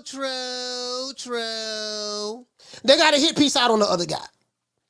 When you hear them regurgitate the same thing, they got their marching orders. They got their marching orders on what to say. They got their marching orders on what to say. It's very, very easy to figure out. Very, very easy. Very, very easy to figure out. They got their marching orders on what to say. Hold on now. What I need you to say now. He the boogeyman. Hey, listen, hold on. AI said Roland Romero the boogeyman at 140. AI, check this out, fam. Check this out. AI, check this out. Listen. AI, check this out, fam. Doggone, I had a dude tell me, no, was it? I think I heard Ellie suck a nigga nutsack say that. It was either him or it wasn't him. I think somebody, I was watching somebody, I think it was on Twitter, because I be on Twitter just watching a lot of stuff, right? I had a dude say that Roland Romero, he the cash cow of the 140-pound division. I'm dead serious, dog. Shout out to Christopher. He said, I love the show. He said, I could be in the worst mood in the world as long as I put my podcast on. The whole attitude changes. Thank you, Coach. Yeah, shout out to you, Chris. Bro, listen, the dude was like, Roland Romero, he bringing money to the 140-pound division because Roland Romero has a name. Hey, he said, listen, Roland Romero is bringing money to the 140-pound division because Roland Romero has a name. Bro, they don't hype this dude up. I'm like, my nigga, and this what they do, right? So they'll have somebody like an Ellie sucker nigga nutsack. Yeah, man, hey, Rolly, I'm trying to tell you, Rolly, look how popular you are. You're famous. Everywhere you go, Rolly, people love you. They just want to take pictures with you, Rolly. How was that? Oh, yeah, man, Ellie, man, you know, man, saying, man, I got all the hands deal like me, man. Man, Black 365 like me. Food Rap Room like me, man. Yeah, man, I'm trying to tell you, Jessica like me, man. Yeah, man, all the tenor like me, man. Yeah, man, because I'm a star. I'm a star, Ellie. Tell you, man. Everybody know, man. Like, I was beating Tank. Tank got caught me with that one point. The referee waited off. But I was winning that fight, man. And then, you know, man, I first fight I had at 140, I become a champion. You know what I'm saying, man? Like, bro, I say all these dudes must get their own orders from Booker Ray Leonard. Because they say the same shit. I say, now, all 10 of these niggas don't make videos saying the same shit. I ought to know what time it is. True. I ought to know what time it is. These niggas saying this. Listen, they say the same shit, bro. They say the same shit. You get what I'm saying? Listen, I ought to know what time it is. I say, yeah.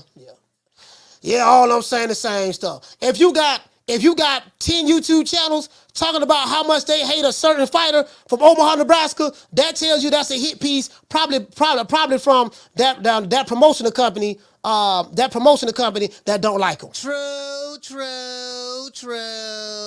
That's how this works. I know what I'm talking about. That's how this works. Because this goes on. Don King used to do that. Don King, I got a book over there. We're talking about Don King, right? Don King used to pay reporters to put out unfavorable reports about Larry Holmes to justify not paying him a whole lot of money. Man, Larry, because Larry Holmes, he wasn't loved as a heavyweight the way Ali was. Because when Larry Holmes beat Ali, man, that made a lot of people hate Larry Holmes. Like even me, I hated Larry Holmes because he didn't have to do Ali like that.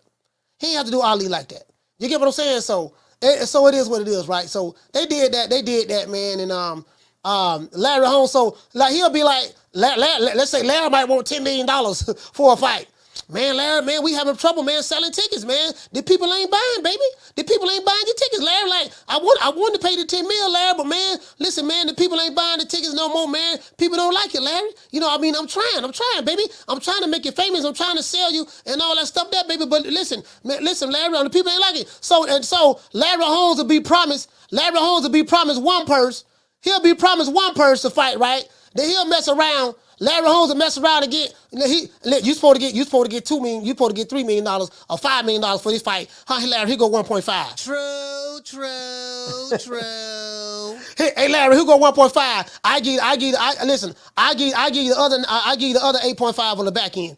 Hey, shout out to Tay Hill. Hey, okay. For dropping that half for damn dub on your boy. Hey, Leroy. Super chat received. Playtime's over, boy. Okay, he say salute, coach. He say ESPN released the news. He say Joshua versus Wallin and Wilder versus Parker doubleheader set for December 23rd, 2 days before Christmas. I wish they were fighting each other. Dan Raphael said presser tomorrow. Okay, cool. That's cool. I just need to see it, Tay, because we been hearing so much stuff, and I did see it on Twitter. I just need to see it, fam. So it is what it is. That's a dangerous fight for Anthony Joshua. He fighting Odo Wallin. Odo Wallin claimed the fame was he beat Tyson Fury and they robbed him. True. He split Tyson Fury to the white meat. He split him to the white meat, had that eye, had meat hanging out that eye. Y'all remember that? Had meat hanging out the eyeball? Yeah, he did that. You get what I'm saying? It is what it is, man. But yeah, Big Odo, I used to call him Big Odo.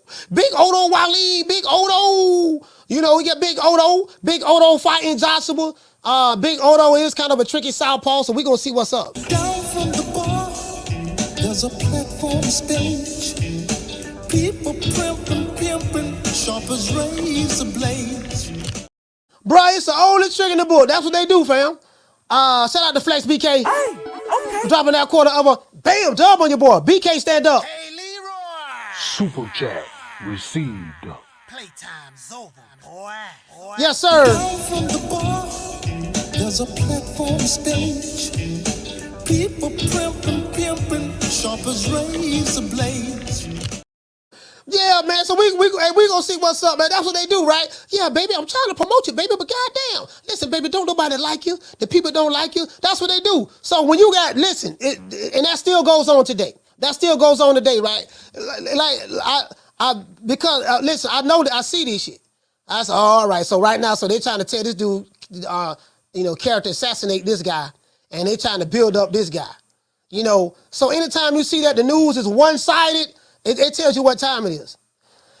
The news is one-sided in favor of a guy that's popular amongst the casuals, or not the casuals, but amongst the powers that be, in favor, and it's to the disparagement of the guy who they don't like. Like, this stuff is not coincidental. This is how this works. And politicians do it. Politicians do the same thing. That's where the politics come out in the sport of boxing. There's even politics on YouTube boxing. On the YTBC, yes, it's politics. It's political. You get what I'm saying? Nigga, I'm fighting the Democrats and the Republicans. True. Listen, on YouTube, right? On YouTube, you got the Democrats, who are the majority, and then you have the Republicans, that's the minority. And I'm fighting Democrats and Republicans. True. Yeah, I'm like, cause yeah, both of these niggas full of shit. I already see what time it is. Both of these motherfuckers on the same team. Like they'll get in front of the camera, talk that shit about each other, and then as soon as the camera go off, they go to shake a hand. Yeah, but that was a good one there, dog. Yeah, man, Rick, but we put on a good show there, boy. We got the people emotions into it. They all riled up. Yeah, but they hate you, but they doing a good job hating you. Yeah, but cause this dude is the bad guy because the other side is winning the information war. So there's an information war that goes on social media, and and that's how they do it in boxing and just anything, information war. So they had the information war going on, and whoever pays the most or have more guys, reporters on their team putting out the information, or have influential reporters or bloggers or whatever putting out that information, they look at it as though they're winning the information war because the people who spit out the propaganda for the powers that be, they are very persuasive. They're very persuasive, and people do believe a lot of propaganda. So it's very, very easy to it's very, very easy to get people to think a certain way. It's called, it's a manipulation tactic. That's what they do, right? Me, I see it. I see it. I come from this background, so I see it. I see it. You know what I mean? And I get it. I understand. I get it. I understand. I see the game. I know the game. I know the game. I come in here just to, I come in here just to, I come in here, man. Yeah, see, this is, cause I don't know if I told you guys, I used to, I used to do interviews for a lot of independent artists and stuff like that, and just mainstream artists as well when I was doing in the music. And right here, see, you get one of these. This here is from the, this is from the United States Press Agency, right here. This is from the United States Press Agency. Get your press badge, and you go in there. You know what I mean? To do interviews and stuff like that. Like I did all that shit. Not put hit pieces on people, but that's what happens in the game, bro. That's what happens in the game. On YouTube, it's very, very easy. YouTube, you can tell who's who, because well, these guys are not reporters. That's why they're not reporters. They're just niggas with YouTube channels. Like I'm a nigga with a YouTube channel. You get what I'm saying? So they're just niggas with YouTube channels. Who a lot of them are fanboys of their favorite fighters. A lot of them are fanboys of promotional companies. A lot of them are fanboys of networks. And that's why I'm glad that Showtime is gone as well, because Showtime had a lot of fanboys, and now that Showtime is dead, guess what? The fanboys got to find another network on the D-Ride. True. The fanboys have to find another, because that killed the Showtime fanboys. Now all of them now we know all of them are PBC. You get what I'm saying? So now it's like, damn, man, we ain't heard nothing about PBC yet, man. Shit, when we gonna get some money? Man, we ain't heard nothing about no deals yet. When we gonna get some more money? When we gonna hear about this new deal? Well, we got $100 million and we gonna be back in the game and stuff like that. And I'm like, dude, man, them days may be over with, man. And I think what we need to do, we need for those days to be over with. We don't need no promotional company. Top Rank, Matchroom, PBC, Queensberry. We don't need no more promotional companies getting big budgets from networks. We don't need that. No, y'all don't need to get no more big budgets. Listen, because right now what we trying to do a reset. Y'all been matching tomato cans against tomato cans. Some of you, not all of you, some of you. And what we need to do, dog, we need to make sure these dudes got to earn their keep. True. These dudes are going to have to earn their keep. That's what it's going to be. Get out while you can. Don't get something, no statue. Give them guts. And you know what, man? If the Lord can help Gilligan get off the island, the Lord can help the Lord can help us get very, very good match-made fights right here in America, so we can bring it back. And the Lord can help us get rid of all of these nonsensical pay-per-views these fights that's been going on pay-per-view that really just should be just on regular network TV. And I want you to hold on to God's unchanging hand, because He helped Joshua fight the battle of Jericho. Yes. He helped Daniel get out the lion's den. He helped Gilligan get off the island. Lord. Shout out to Rod. He said, damn, Top Rank YouTube channel killing Shakur, to my Shakur on the live chat. I mean, they can kill him on the live chat just as long as they tune in and watch the fight.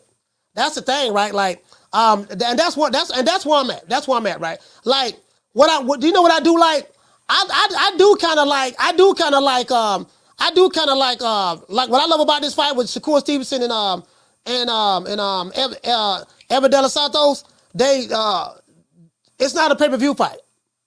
So if there's enough people, I anticipate Devin Haney fans and Tank Davis fans, they out in full effect. They out in full effect right now. And I'm pretty sure that those guys, because Edwin De Los Santos ain't got no fans outside of Dominican Republic. Ain't nobody online making videos about Edwin De Los Santos. Now, they might be a fan of his because they might be pro-PBC, but let's be real. Ain't nobody making no videos about Edwin De Los Santos. Don't nobody know who he is. They know who Shakur is. And they probably want to see Shakur lose to Edwin De Los Santos because they don't like Shakur because they probably fans of Tank Davis and Devin Haney. I get that angle. It is what it is. But let's keep it real. So the thing is, okay, do you hate him enough to watch the fight Thursday night? Because we need these ratings for this fight to be high. I want to see high ratings for Shakur and De Los Santos. I want to see high ratings for that. Let that hate motivate you. Okay, you call him Shakira? Okay, fine. Tune in to see Shakira lose. And make sure that you guys put your money up to fight him. Make sure you put your money up to fight him. Because we don't bet on air. I think me and Keenan got a bet coming up, so I fully expect the Cash App to hit tomorrow, either tomorrow or the day of the fight, right? I think we got a $150 bet. If Edwin De Los Santos was to win by knockout, I win $300. If Shakur was to win by knockout, if Edwin De Los Santos was to win by knockout, I gotta pay Keenan $300. If he just win the fight straight up, if he just win the fight straight up by decision, I gotta pay him $150. If Shakur was to win the fight straight up by decision, which I'm anticipating, he owe me $150. And if Shakur win by knockout, it's $300, right? So just let that hate motivate you to bet money against him. You get what I'm saying? Shout out to our man. He say Kenneth Foreign Fuel. Shout out to Flex B. He say Flex BK. He say Pro Box come on tomorrow. They say every second Wednesday it'll be on. You know what? That's we have not called a Pro Box fight yet. We haven't called a Pro Box fight yet, man. I think I'm gonna go live on the Pro Box. You know what I need to do, Flex BK? I need to go to the Pro Box website.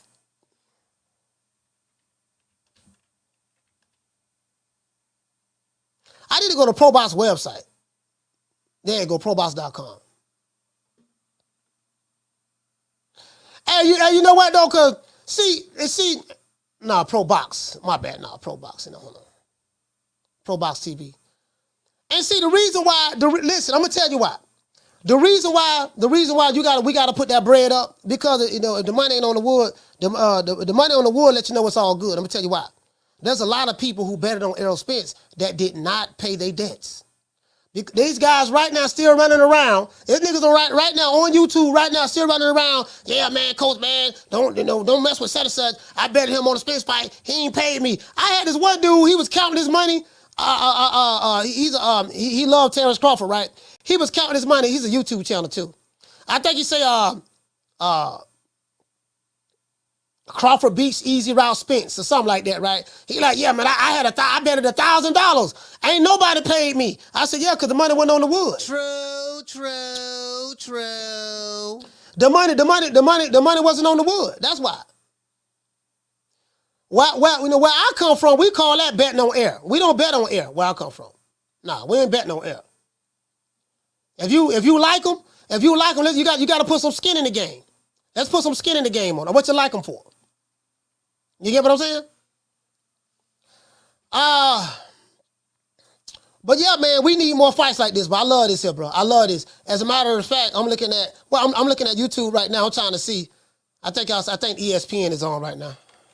I'm looking at YouTube right now. Oh, ESPN the top rank. Top rank. Let's go to top rank. I'm looking at oh, here you go right here. So they got the press conference on live right now. We'll see what's up. This is a pretty good fight card though. You got Navarrete 38-1 versus Rob Consecal, Edwin De Los Santos versus Shakur. This is a hell of a fight card. Like you know what, man? I love this shit, bro. I love this, bro. I love this. You can't hate on this, bro. And you know what I love about it too? Guess what? After Thursday, there's going to be no more disputes. Just like Crawford and Spence ended all disputes. Crawford and Spence ended all disputes. There's one fan base, they still bitter right now. They still mad. Niggas ain't paid their debts. None of that, right? But listen, Abdullah Mason. I love that kid, bro. Abdullah Mason, I love that young kid. And Skulo, this what I'm talking about, dog. What I'm talking about, fam, is this here. Like, we got to reset the table with the young crop. The Abdullah Masons, the Kid Austins, the Keyshawn Davises, the Shakur Stevensons, the De Los Santos, the Devin Haney's, what's that, what's the brother name? Raymond. Raymond Mutala. We got to reset the table with these young guys. We have to reset the table with these young guys. You know what I mean? Because we have to. We reset the table with the young guys. I would say Teofimo Lopez too. Teofimo is a part of that reset part. Teofimo. Hey man, hey, you know what? I gotta. Yeah, shoo. Yeah, all of you, who the young jitterbugs here? Jermaine Ortiz, Tiger Johnson. Yeah, y'all name them. Y'all drop the names in the chat. Jermaine Ortiz, Tiger Johnson. Yeah, Xander. We got what's the little young jitterbug name? What's my main man name down there, man? Who be wanting all the smoke in the featherweight division? Not the featherweight division. He's in the flyweight division. What's my little young brother? Yeah, Hitchison at 140. What's my little young brother? The little Mexican brother, man. The little brother, man. Yeah, I just said nephew. I said Kid Austin. Man, what the dude name, man? Damn, I forgot the little young brother name. Robert Garcia trainer. Yeah, you got Scrappy. Yeah, Bam Rodriguez, bam. Like we gotta reset the table with the youngsters, man. The youngsters. We gotta reset the table with the youngsters, fam. Y'all just said Abdullah Mason. I just said like these jitterbugs. This is where we can reset the table at. This is where we can reset the table at with the jitterbugs. You get what I'm saying? Reset the table. Ain't nobody getting no money. You want to get some money? You gotta earn it. You gotta earn it. You want to get some money? You gotta earn it. The days of fighters because you got a lot of these dudes. They are manufactured fighters. You got a lot of these guys. They are manufactured fighters. These are fighters who they manufacture. But one thing I say about Top Rank, boy, Top Rank got some tenderonis, boy. True. Lord have mercy. True. Boy, Bob M, the Bob father, keep some honey dips, boy. I give him that now, boy. But if he don't do nothing else, boy, listen, if he don't do nothing else, boy, he keeps some honey dips. Y'all, listen, y'all can say what y'all want to say about the Bob father. Shit, ain't nobody. I don't know. Hold on. You know what? I think it's out of who got the finest tenderonis? Who got the finest tenderonis in boxing? Is it Top Rank or is it Top Rank or is it Golden Boy? Is it Top Rank or is it Golden Boy? Who got the best looking tenderonis in boxing? Cause I was watching the Golden Boy fight. They had some good honey dips too though. They have some good honey dips too. But I think Top Rank probably got it though. I mean, what do you say? You say Golden Boy? All right. Hell no. Yeah, I think Top Rank got it though. I think Top Rank though. I think PBC. Now PBC ain't got no ring, girls. Hey, but Golden Boy, hold on. Golden Boy ain't no slouch neither now. Golden Boy ain't no slouch neither. Golden Boy and Top Rank, they got some bad tenderonis and they got some honey dips. I give them that now. I give them that. They got some bad tenderonis. They got some honey dips. I give them that. They got some bad tenderonis. They got some honey dips. They got that. Yes, they do. You know what I mean? So it is what it is, man. And this is what I'm saying, though. He said, who Alicia signed to? Alicia signed to, I think she signed the Matchroom. But we ain't talking about fighters. We're not talking about fighters. We're talking about the ring girls. We're talking about the ring girls. I'm sitting there watching. They got everybody up there. Okay. They got everybody up there. They got Shakur, Navarrete, Consecal. They got Edwin up there too. Okay. All right, it is what it is. Yeah, we finna get it on, man. We finna get it on, bro. We finna get it on Thursday. Thursday can't get here fast enough for me. Shout out to Charles Johnson. Charles, what did you say, fam? Hold on, guys. We got a call calling in. I'll call what's your name, where you calling from? Jamie from New York. Jamie from New York. Talk to me, fam. Hey, Coach, at one point in time, boxing, was the number one sport, bro, in the world, Yeah. And, in America, here in the States, this is the only place that I know of that boxing is struggling, That boxing is what? I like what you're spitting today. What's that? Well, now, what you said? Repeat what you said. Oh, like boxing is struggling in the United States, man. Yeah, man. But I like what you're spitting today. Short-term deals. It's a great idea. You know what I'm saying? You're forcing these fighters to fight. The big fight, I mean, some fighters, you know, they're asking for too much money, man, and they're just fighting cans. You know, we all know that. You know, it's no mystery anymore. You know, and coach, and you're right. Also, nobody knows De Los Santos, but I'm happy he got this opportunity. You know, it's time to rise to the occasion and shine.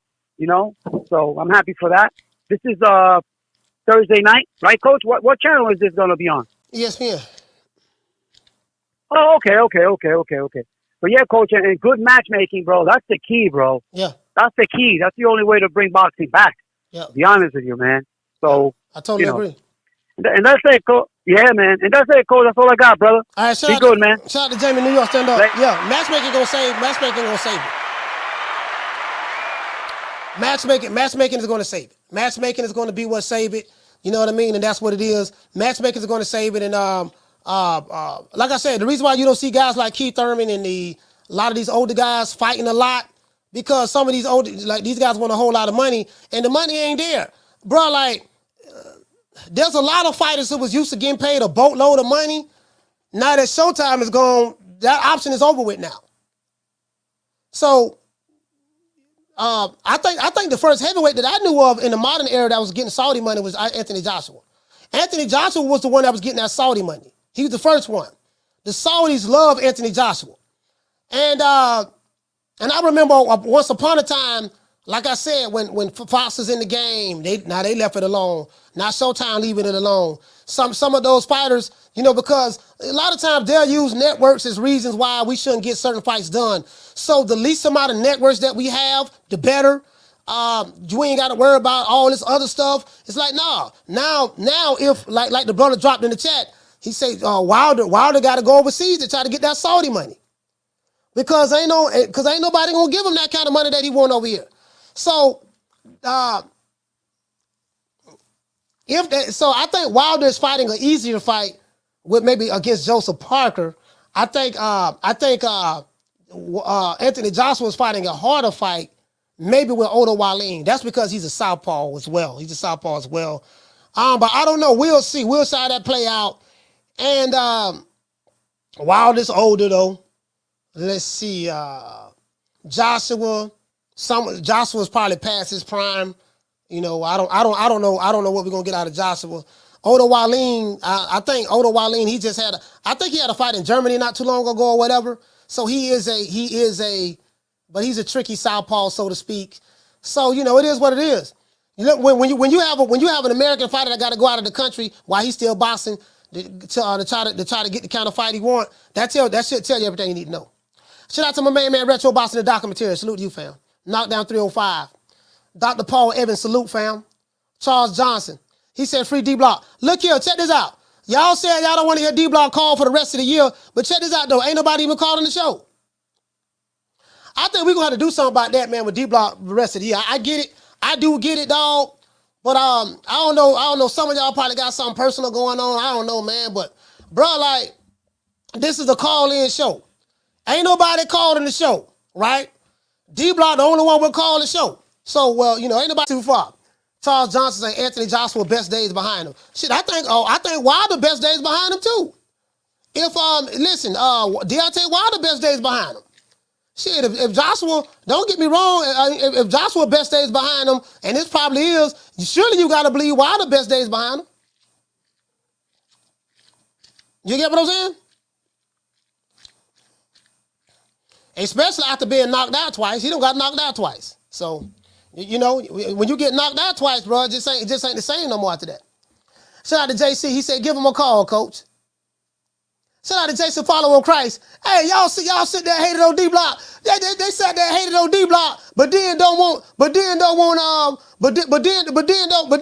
D-Block to call the show. But then the dudes who don't want D-Block to call the show, they ain't calling the show. True. I tell you what, anybody that voted to keep D-Block from calling the show, Riley, get him. Look, fuck you. Fuck the plane you flew in on. Fuck them shoes. Fuck the socks with the bell on it. Fuck them cheap ass cigars. fuck your yuck mouth teeth, fuck your hairpiece, fuck your chocolate, fuck Guy Ritchie, fuck Prince William, fuck the Queen. This is America. My president is black and my Lambo is blue, nigga. Now get the fuck out my hotel room. And if I see you in the street, I'm slapping the shit out of you. Yeah, man, it is what it is, man. It is what it is, man.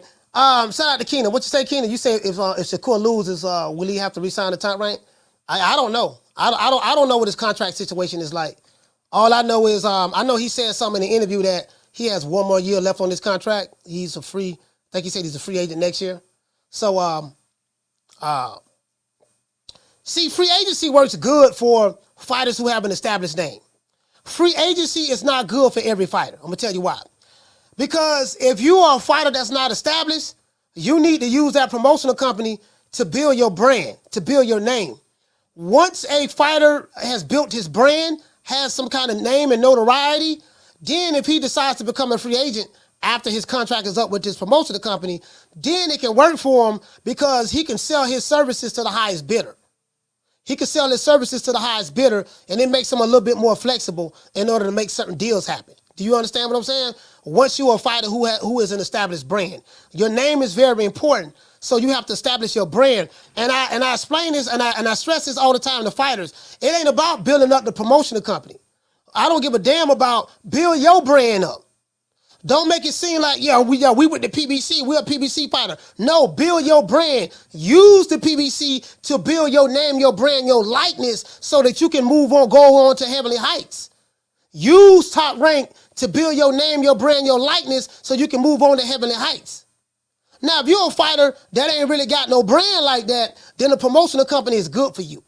You understand what I'm saying? That's how I see that. Shout out to Knockdown 305. He said we Gucci. We can vibe like this. Take off, coach. Hey, hello. Caller, what's your name? Where you calling from? Mikey from Oakland. Mikey from Oakland, talk to me. How's it going, Coach? I got a question for you. Go ahead. Who do you think Showtime is going to go with as business wise? Because in my opinion, I don't see them going to the zone because they're not gonna let Al Haymon pick and choose the fights he wants. These Tank finding all these fighters that people don't want to see. So do you think he's going? You mean PBC? Yeah, PBC. I don't know. I don't know, man. From what I'm hearing, man, I've been hearing some crazy stuff, dog. But from what I've been hearing, I'm hearing Al Haymon's face ain't clean out there, man. Like, these other companies don't want to give him what he wants. From what I'm hearing, and again, I'm not there, but I'm for just stuff that's getting back to me. I'm hearing Al Haymon wants a big budget, like let the good times roll for his fighters, so he can do what he want to do with it. And I'm hearing that Amazon Prime ain't going for it. I'm hearing Amazon Prime ain't going for it. I'm hearing the zone will be willing to work with him, but the zone ain't going for it neither. They're like, no, you ain't gonna be able to we just gonna give you some money, and then you just tell us what to do with the money. Like he was able to, because Al Haymon, the PBC Al Haymon had it real sweet with Showtime because he was able to. Steven Espinosa pretty much worked for the PBC. Al Haymon was able to control Steven Espinosa, do what he wants to do, and get all types of money out of him, and pretty much let the good times roll. Once Paramount Global stepped into the picture and say, "Look, man, we finna shut this shit down." I think the president at the time of Showtime Sports, or the guy who Steven Espinosa had to report to, that guy resigned, and they was like, "No, we're done." So Al doesn't have anybody to control anymore. That's why when you see Steven Espinosa, it kind of seemed like he was a mouthpiece for Al Haymon more so than anything. Like, you can't even tell he was over with Showtime because it was like he was kind of like a mouthpiece for PBC instead of being a mouthpiece for the company he worked for, which is Showtime. So I think that kind of, now that there's nobody that's going to be the Steven Espinosa that he can go to, So I don't know, man. I don't know what they're going to do, bro. I don't know what they're going to do. Yeah, I mean, to look at it, I look at it like this, we don't know the numbers, right? And we see that from a business standpoint, the PBC ain't really, the fighters are getting paid, but, look at them now, right? They don't got nowhere to go. So like, I mean, DAZN ain't gonna budge for it. You know, they Eddie Hearn said that DAZN is pushing for the Edgar Berlanga and Jaime Munguia fight, right? I mean, Eddie Hearn has said it. They want that fight. They want that fight. I mean, DAZN wants big fights. And they lost a lot of money with Canelo. Giving some big paydays fighting nobodies as well. I mean, I don't want to come nobodies, but it's not fights that we wanted to see either. You know what? I'm gonna tell you. They got to recover. Go ahead, Mike. Sorry about it. I didn't mean to interrupt you. Yeah, I mean, they got to recover some way, right? I mean, like I said, from an outside point, you can see it's not working. I mean, these are billion-dollar companies, so I mean, they know what they're gonna do with PBC. You know, I mean, they know business, right? We don't really know numbers. They're gonna know what to do for sure. They seen it didn't work out once with another platform. You know, they saw that it didn't work out with Showtime and PBC. They're gonna know what to do for sure. Yeah, I mean that's their problem. All right, we'll see what's up, man. But shout out to Mikey from Oakland, man. Salute, fam. Good call. Yeah, that's their problem. That's their problem. Now, Edgar Berlanga and Jaime Munguia, you know what? Both of those guys on the same level. I would not mind seeing that fight. Edgar Berlanga and Jaime Munguia, you know what? Listen, I can get behind that fight. Not pay-per-view, though. Not pay-per-view. No pay-per-view now. That's not a pay-per-view fight. But let me tell you something.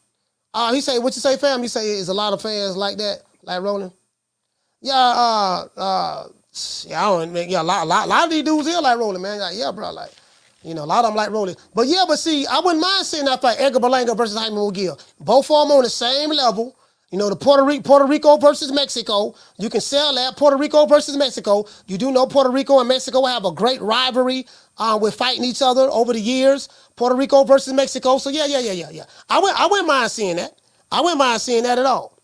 For real though. You get what I'm saying? Like that's a fight I wouldn't mind seeing. Because listen, Jaime Munguia don't fall every tomato can in Mexico. Everybody know that. Listen, this dude don't fall every tomato can in Mexico. It ain't no more cans left in Mexico because Jaime Munguia don't fight them all. True. I mean, let's just be honest. Let's just be honest. The man don't fight them all. You get what I'm saying?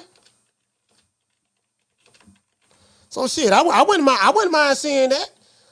You know what? As a matter of fact, the more I think about it, that's a good fight. Jaime Munguia, Edgar Berlanga. Let's make that happen. True. Let's make that happen. Jaime Munguia, Edgar Berlanga. That's a great fight. We need to put that together right now. You know what, man? I so wish, boy, if I can get with a network, the only thing I would want a network to do, dog, just let me do the matchmaking. About you. And ever since that first night, it seems like I've been going crazy about you. Mint green chrome in the butt, burnt orange 550. Say the pinky ring pimp, give love pussy. Seafood, big pool, make your girl look. Backwoods, big grill, watch the chef cook. Talk slow, big smoke in the moonlight. Knock your doors down, shout it till your mind right. East Point, Fulton County, where a nigga from. Got love. Hey, but this the thing though, right? When you're a matchmaker and you're working for a promotional company, right? If you have a fighter that you building up through the ranks and he has a lot of potential and you don't want to see him get clipped, right? You got to be very, very careful about who you match him up with. All right, now look now, hold on now. Listen. We got a lot of hope for you now, but we can't throw you in there. We can't throw you in there with Skeletor too fast. Skeletor can fight. And he's a vet, and Skeletor ain't gonna take it easy on you. So we believe that you can potentially beat Skeletor, but what we gotta do, we gotta put you in there with Papa Smurf first. And then once you get through Papa Smurf, then we gotta put you in there with Mojo Jojo. Once you get by him, you gotta fight Bubbles of the Powerpuff Girls. After you beat Bubbles, then we're gonna put you in there with Azrael, of the Smurfs. And then we're gonna put you in there with one of the Thundercats. You get what I'm saying? So you get what I'm saying? So I'm sitting there watching Shakur. Sitting there watching Shakur right now. They got a little, you know what I mean? Yeah, I like this here, man. I like this here, man. Boy, they got them tinted on that back there, but Lord have mercy. Now, Dr. Umar Johnson say that the snow bunny, black queens forever, snow bunnies never. You get what I'm saying? So, but I gotta tell Dr. Umar now, there's some snow bunnies out there that's looking kind of good, Dr. Umar. Now, we might have to make an exception, Dr. Umar. Caller, what's your name? Where you calling from? This is James L. Bones calling from the South Side of Chicago. James from Southside, talk to me. Man, I'm looking forward to this free fight on ESPN. I'm going to watch it. I'm also looking forward to hearing no more goddamn D-Block. That's why I'm calling in. I'm one of those dudes that voted against him. So I took you up on your offer and called in to replace his call. But really, I'm wondering. That's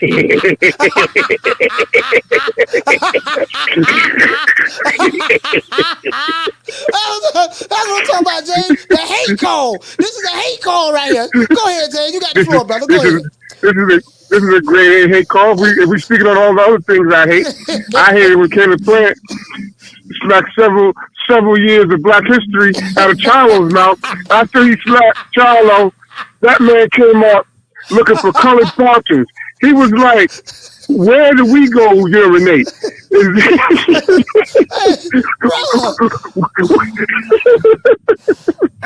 If we talk about things I hate that a lot. I also hate the way Booger Ray's nose flares up when he's speaking, because he's always lying. And when Negroes lie, their nose flare up. Like he got a nose like an anchor, so he really be pissing me off when I be watching him talk.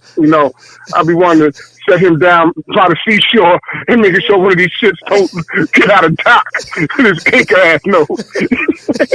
hey, you know what, man? Hey, bro, look, yo, man. You know they say you're not supposed to kick a man when he down. I don't always agree with that. I think some men need to be kicked when they down. But dog, D-Block is down right now. He's down. Y'all kicking the man right now. This ain't fair. You got all these dudes in the chat hate no D-Block. James on call, Southside Chicago, hate no D-Block. But the Tenderoni still love D-Block. D-Block got Tenderoni love, brother. Well, all right, good for D-Block, man. I can't speak on that.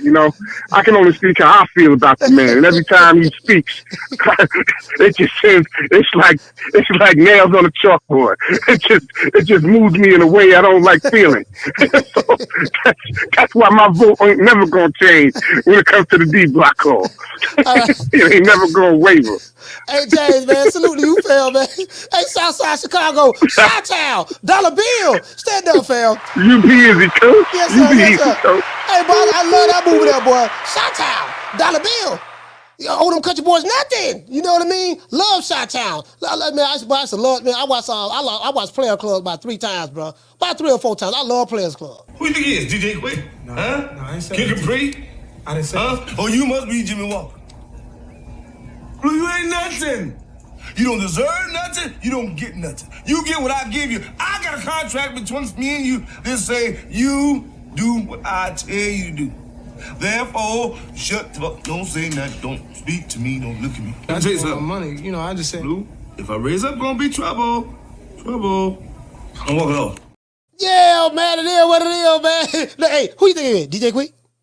Kid Capri? Momsen, look at that. Hey, you know what, man? Listen. Hold on. It's kind of hard to be pro-black today. I'm going to tell you why it's kind of hard, right? I'm going to tell you why. Because listen, bro, Dr. Umar Johnson say black queens forever, snow bunnies never. But what if the snow bunny looks so beautiful, though? Carla, what's your name? Where you calling from? Dopey Gamer from Boston, coach. Pete Gamer from Boston. Talk to me, fam. Man, I'm just trying to make it home. I see my name. D-Block can't get me off his mind. I'm going to put in a reverse clause. Those donations were for you. And I'm going to let the chat stand up. Avengers assemble. Take me out of it. D-Block versus the world. Because he's not on my list. You can't reach me, D-Block. You want to have an exhibition match with a 7-year Raider? I don't think so, brother. That's all, coach. I'll leave it on the other calls to put him in his place. You can't say my name, D-Block. And your damn tag is too long to type in. Peace out. Shout out Pete Gamer, man. Hey. All right. So OP Gamer say stall him out, Slim. Hey, yo, Mo. Stall him out, Mo. Stall him out. Okay, they showing Shakur Stevenson. and doggone Edwin De Los Santos standing up next to each other. Okay. Shakur got the dimples. Okay, that's what I'm talking about now. I feel a twist in it. I'm starting to feel excited. When I see them 100 dips right there, boy. Boy, I see them 100 dips. Boy, there you go, boy. Both of them looking at each other, boy. Both of them, Shakur smiling, showing them dimples. Hey, he got some, Shakur showing them dimples. There you go, boy. Ooh, boy, I'm trying to tell you, boy. Boy, this right here. Edwin De Los Santos got a serious look on his face, boy. De Los Santos looking serious, boy. Like, he looking like he got that assassin look on his face, dog. Doggone Shakur bobbing his head up and down. De Los Santos like, yeah, what's up? What's happening? Shakur like, nah, boy, I'm trying to tell you, boy. But listen, I don't know what they told you, boy. Ain't nothing sweet out of Brick City. I'm from Brick City, dog. I'm from Brick City. Talk to him. Shakur like, I'm from Brick City, baby. De Los Santos say, I'm from the DR, baby. I'm Dominican, baby. I'm Dominican. I represent the PBC. Shakur like, yeah, we gonna see what's up, boy. He said, we gonna, hey, look here, boy. That's what I'm talking about. True. That's what I'm talking about, man. That's what I'm talking about. I want to see these jitterbugs get it, man. I want to see the doggone Shakur showing that six-pack. Boy, I'm telling you, he's sitting there. You know when he go to smiling now. When he go to smiling, showing them dimples, and listen, boy, the nigga in trouble. Here you go, but De Los Santos, boy. Okay. Oh, okay. Yeah, you go right. What my little John sound effect at? Yeah. But we got Shakur Stevenson, Edwin De Los Santos, Navarrete, Rob Consecal. Boy, I'm telling you, it's going down. Yeah. Really though. The fuck? You feel me? Shut up! Before I bust a cap up in your ass. And guess what? We don't have to thank Al Heyman for this one. Well, you know, I guess I gotta be like everybody else and thank Al Heyman. You feel me? That's wrong, is it? That's wrong. He did nothing to you. Yes, sir. You're begging me not to leave you. And I refuse to let you go. That's what I'm talking about. That's what I'm talking about. Hey, OP Gamer said, man, he want to. OP Gamer say he want to take. He's gonna take D Block off of suspension. You know what I mean? Let him call the show. That's what OP Gamer said. D Block, he say D Block, you got to keep his name out your mouth. They say OP Gamer say, man, gonna keep. You know, he say the donations was for me. That's what he said on the call. He say D Block can call the show. That's what he said. That what he said. You know what I mean? He said, Rod said Shakira looked nervous. No, I didn't see any nervous at all. But Rod, I know why you saying that, because I think you called yesterday. You said you Dominican. You ride with Edwin De Los Santos. So of course that's what you gonna see. You only gonna see what you want to see. And I get that, my brother. I get that. Ain't nothing wrong with that. Fact of the matter is this here. Thursday is going down like the Titanic. True. See, this is the dispute to end all disputes. And this is what I like about it. See, what I like about it is this. The fans can argue back and forth all they want. And I said it before. We went through this with Spence Crawford. And guess what? Spence Crawford was the fight to end all disputes. And ain't no more goddamn disputes. We saw the outcome. Thursday, De Los Santos and Shakur Stevenson, that fight is going to be the fight to end all disputes. That's what it's going to be. True. That's going to be the fight to end all disputes. It ain't going to be no more, yeah, man, and this is what I love about it. This is what I love about it. For real, though. Listen, these jitterbugs are going to be the ones to bring it back to big-time boxing. Don't ever forget, when I found you, you was strung out on coke. When I found you, you was like a big house, contemplating about killing yourself. So don't you ever forget who brought you to big-time boxing. I drugged you back. I brought you back. I provided food and put food on your table for your family to eat. And I'm doing it for the second time. So don't you ever forget that. Don't ever forget, you know what I mean, who brought you back to big time boxing. I brought you back. You know what I mean? He said, when I found you, you know, you were strung out on coke. You know, when I found you, you know, you was built like he said you were looking like a big house, contemplating about killing yourself. You know what I mean? So don't you ever forget. You get what I'm saying? That's what I'm talking about. True. He said, Coach, you having a fight party Thursday? Oh, absolutely. Of course I'm having a fight party Thursday. Absolutely. Yes, I am. I'm having a fight party Thursday. Shout out to Lisa Bell. She said 2 big doses. Hey, Lisa, you big dose. You know what I mean? Listen, check this out. This what get me right. This what get me. You know what pissed me off about this whole thing? Listen, I expect Frank Warren I expect Frank Warren and Bob Bam to say this, right? Hold on. We need 30 more likes. I expect Frank Warren and Bob Bam to say this, right? But listen, when you got dudes, Fury beat Wilder twice. He beat the same guy 2 times, and it went from that till him being the greatest heavyweight in the history of boxing. True. Oh, fish eyes. I'm telling you, Tyson is an animal. Like, he's just so big. He's 6'9" tall. He's 280 pounds. Like, just imagine what he would have did to Ali and George Foreman. He's bigger than George Foreman and Frazier and all of these other guys. Like, he's a mammoth of a man. Like, he would have beat all of those guys. Like, Larry Holmes, all of those guys, he would have beat all of them. His boxing skills is second to none. And I'm like, bro, the hyperbole. The hyperbole. You get what I'm saying? Shout out to Jason Phillips. He said Shakur said it too. Yeah, but these young fighters don't know nothing about boxing history. These young fighters, they know how to box in today's time, but they don't know nothing about history. These young fighters, they don't know they wouldn't know a great fighter. They know nothing about old school boxing. They know nothing about the old school criteria, the mentality that you have to have. They know nothing about that. So even though Shakur Stevenson said, now he did apologize for that too, though. Shakur Stevenson did apologize after he saw the performance of Fury against the MMA guy Ngannou. He did apologize, but to be fair, these young guys, they don't know. They don't know no better. They know how to fight, but you can't have no conversation with these young fighters about old school and criterias and stuff like that. Fighting 15 rounds and have to fight number one contender after number one contender after number one contender after number one contender. Everybody you fight, you got to clean out the top 10 and all that stuff. That you got to clean the top 10 out. These guys don't know nothing about that. True. These guys don't know nothing about that. But what they did was he beat one guy twice, and that right there made him better than Ron Lyle, Ernie Shavers, Larry Holmes, Lennox Lewis, Ali, Sonny Liston, Ken Norton, Tim Witherspoon, or he would have beat all of them. You get what I'm saying? Because he beat Wilder. He beat one guy twice. True. So these young cats don't know. They don't know. I got to give him a pass on it because he's ignorant to that. These young cats know about TikTok, Instagram. They know about gold chains, ice. They know about rappers. They know about swag. They know about clout. That's what they know about. They don't know anything else about that. You get what I'm saying? He said the old school fighters was on snack, coach. Hey, listen, I didn't know snack was illegal.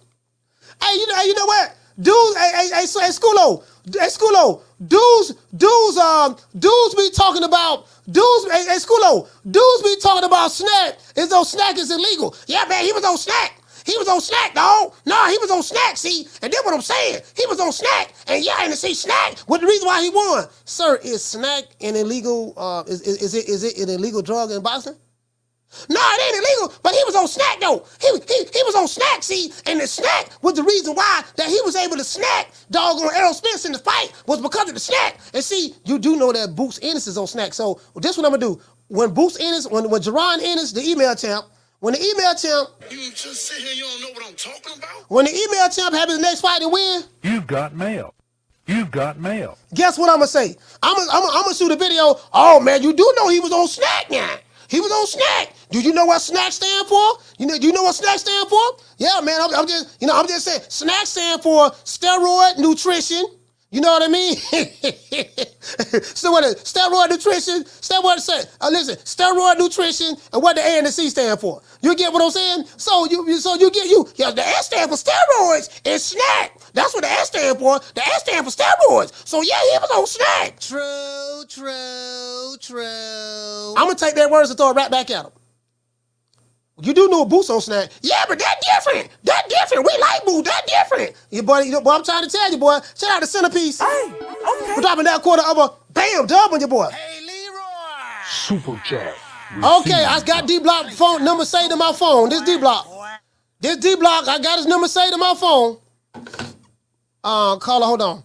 Shout out to Centerpiece on Pictures, dropping that quarter of a dub. He said, love the upgrades to the studio, coach. He said, Bob Arum is keeping boxing alive at Young Stable and weekend fights. Yeah, you know what, man, bro? People hate on Bob, but bro, like, you can't hate on this. You literally can't hate on this, bro. We gotta reset the market, bro. We gotta reset the market. Shout out to OP Gamer. Hey, okay. We're dropping that. Bam, dub on your boy. Hey, Leroy. Super chat received. Hey, OP Gamer say, don't you ever forget who let you back in, D-Block. Don't you ever forget who let you who let that shit come out of your mouth. He said, okay, I'm done. We good? Cool. We need to collectivize. Listen, D-Block. Hold on. Caller, what's your name? Where you calling from? What's up, coach? It's inevitable. It's D-Block, D-Town, D-City, D-Ville, Baltimore. D-Block, before you get started talking, don't you ever forget, OP Gamer, shot a dub. Don't you ever forget who let you back in, D-Block. Don't you ever forget who let that shit come out of your mouth. He did that there. So right now, D-Block, I think you need to apologize, say that you have seen the error of your ways, and you will strive to become a better caller when you call this show. Go ahead, D-Block. I want to appreciate and thank all the people that have supported D-Block through this run. I mean, this has been one of the hellacious runs I've ever seen against D-Block. They have tried to murder my name. They've tried to put me in the ground. But guess what? D-Block's still here. Facts! Now, when you come to the show, you got to come with hate. But when you come with hate, you got to come with facts. D-Block. And these colors ain't coming with hate. You gotta thank OP Gamer. The only reason I'm accepting this call is because of OP Gamer. So you owe him an apology, and you need to thank him for forgiving you, D-Block. Is this like me trying to tell Baltimore I'm sorry for putting their man on the ground? D-Block, for putting his man on the ground? That's the terms of this phone call, D-Block. You have to thank OP Gamer because that's the only reason why I answered the phone. Because of him. He's the only reason why. I got your number saying I wasn't going to answer the phone, D-Block, but I did it because of him. So you owe him, you at least owe him that, D-Block.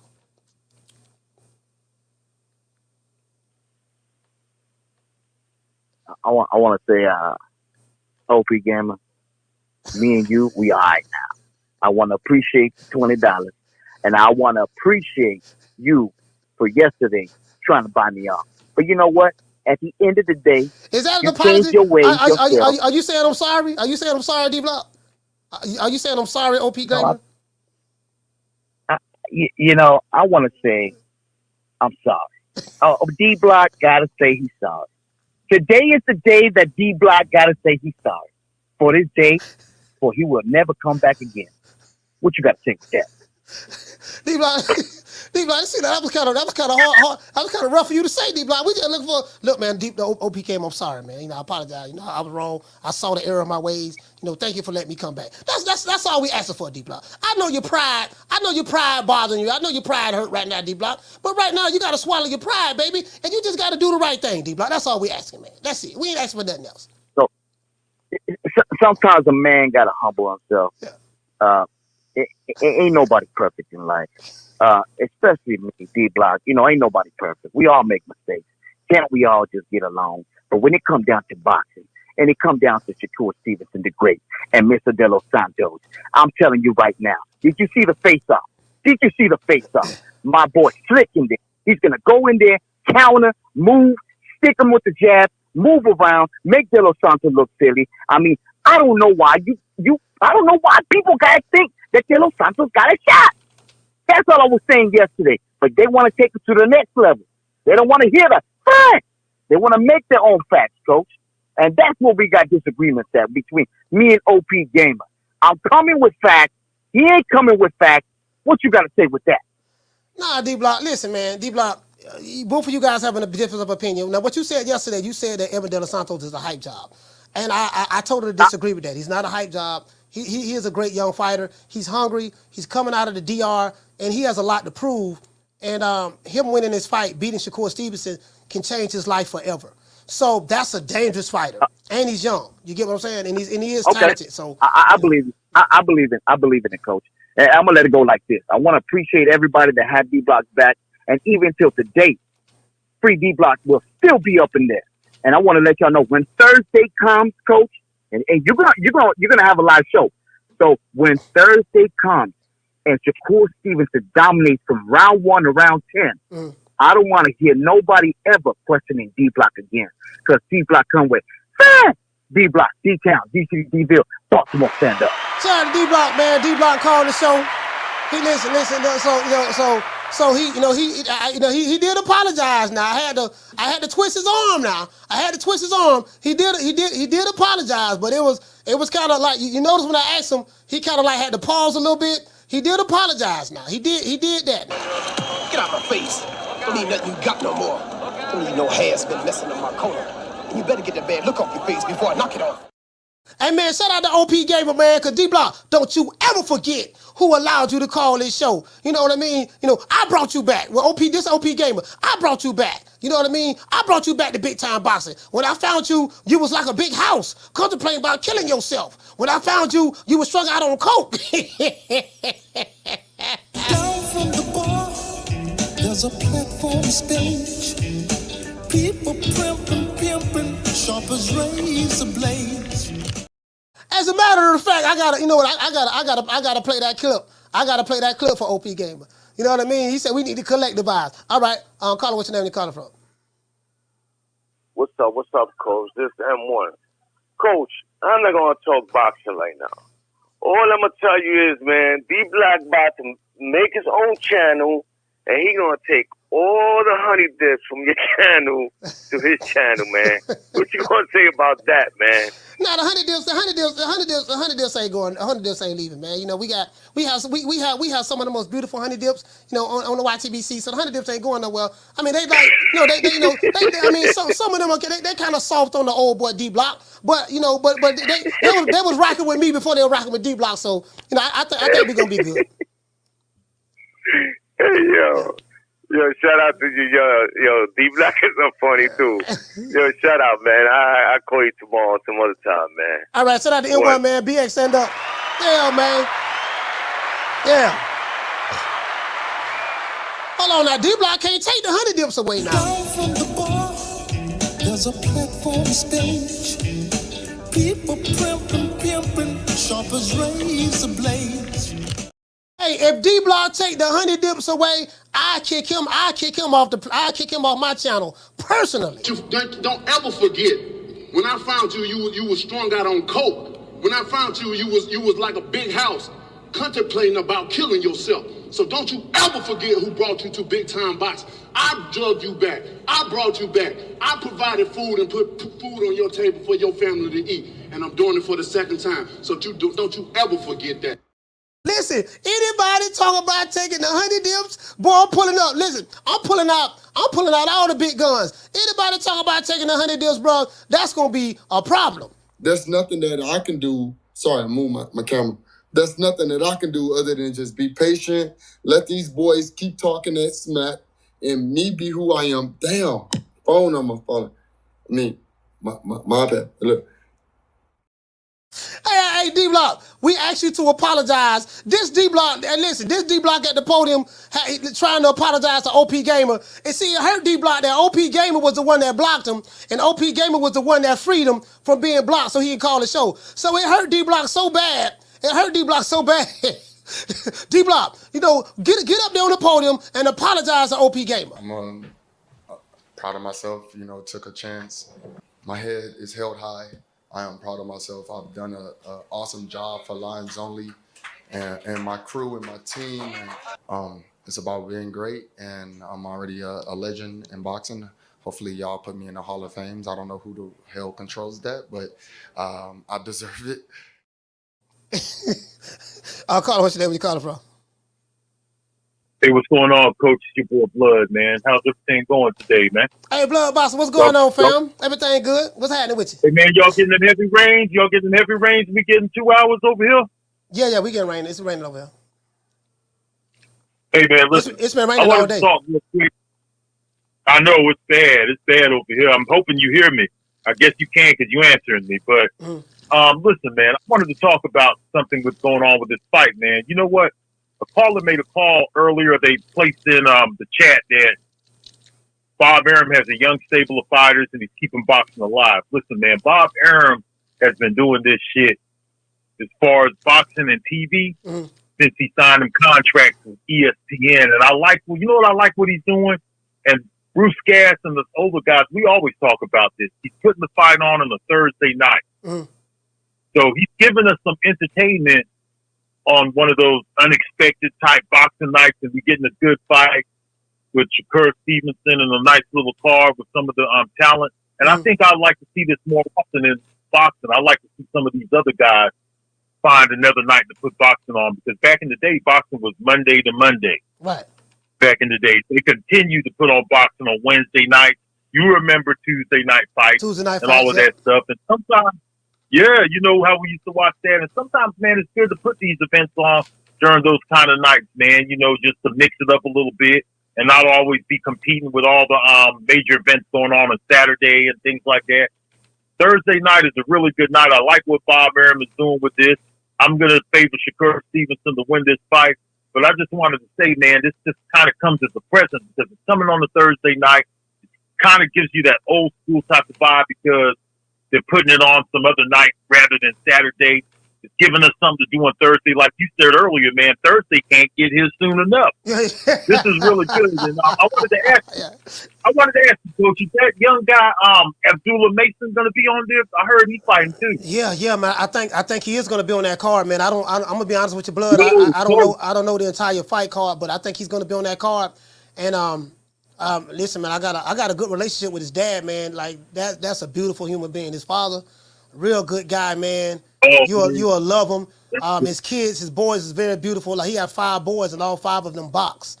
So it's like, man, right. I got that interview anytime in the pocket. I got the interview anytime. The father and the man, keep secure with them because that boy right there. Listen, I've been watching boxing for a long ass time. I'm gonna tell you right there, that kid got him something special right there, man. You know, so I'm looking forward to this card, Coach, man. I just wanted to call in, keep the rotation going, and that's the D Block, man. You know what? All of a sudden, I like D Block again, man. You know, he's part of the show. You know what I'm saying? He's part of the show. I like him again. That's my boy right there, D Block. Peace out, Coach. I love you, man. My Florida homie. All right, D Block. Okay. You know, the people, man. See, you know what? I'm gonna tell you what it was, right? We went like an hour and 20 minutes. No phone calls was coming in. And it just didn't feel right. Like, damn, the phone ain't ringing. The phone ain't even ringing. Though ain't nobody calling the show. I wonder why ain't nobody calling the show, right? And it just wasn't the same. D-Block wasn't calling. Facts. You get what I'm saying? It's like, man, the 100 dips was looking sad. I saw Sheila in the chat. She was sad. Lisa looked like she was about to cry. Summer in November was sad. Bless was sad. Food Revolution was sad. I said, damn, how come all the 100 dips depressed in the chat? They ain't sending no chat. They ain't sending no messages in the chat. I'm like, why the 100 dips? Why the 100 dips looking sad? And then it hit me. D-Block ain't called the show. True. Facts. Hey, shout out to Tila. Shout out to some of them. Some of the people said lies.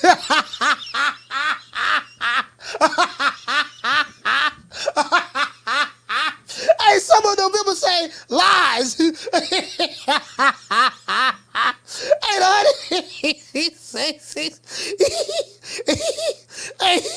some of them people say.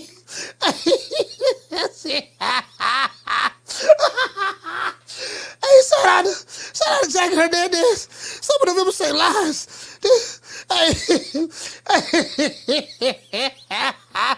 I'm just saying though, right? All I'm saying, all I'm saying to this here, man. That's all I'm saying.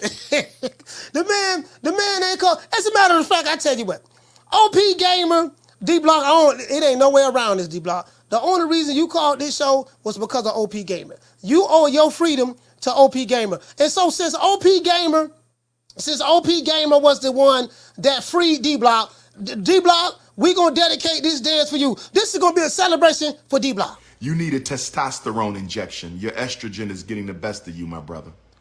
You need a testosterone injection. Your estrogen is getting the best of you, my brother. You are part of the estrogen-based anti-masculinity movement. Stop worrying about me with no shirt on. You are part of the estrogen-based anti-black masculinity movement.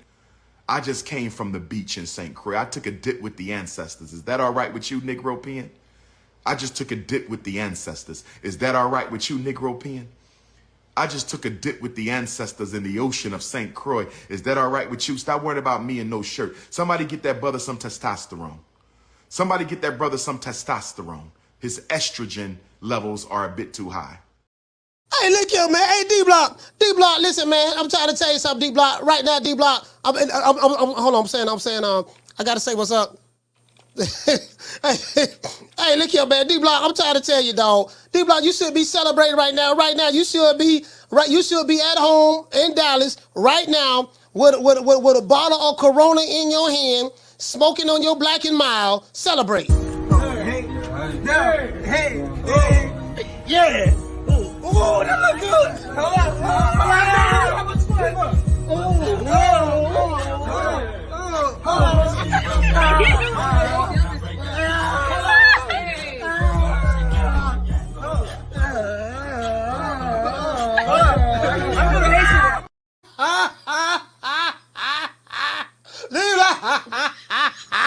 D-Block.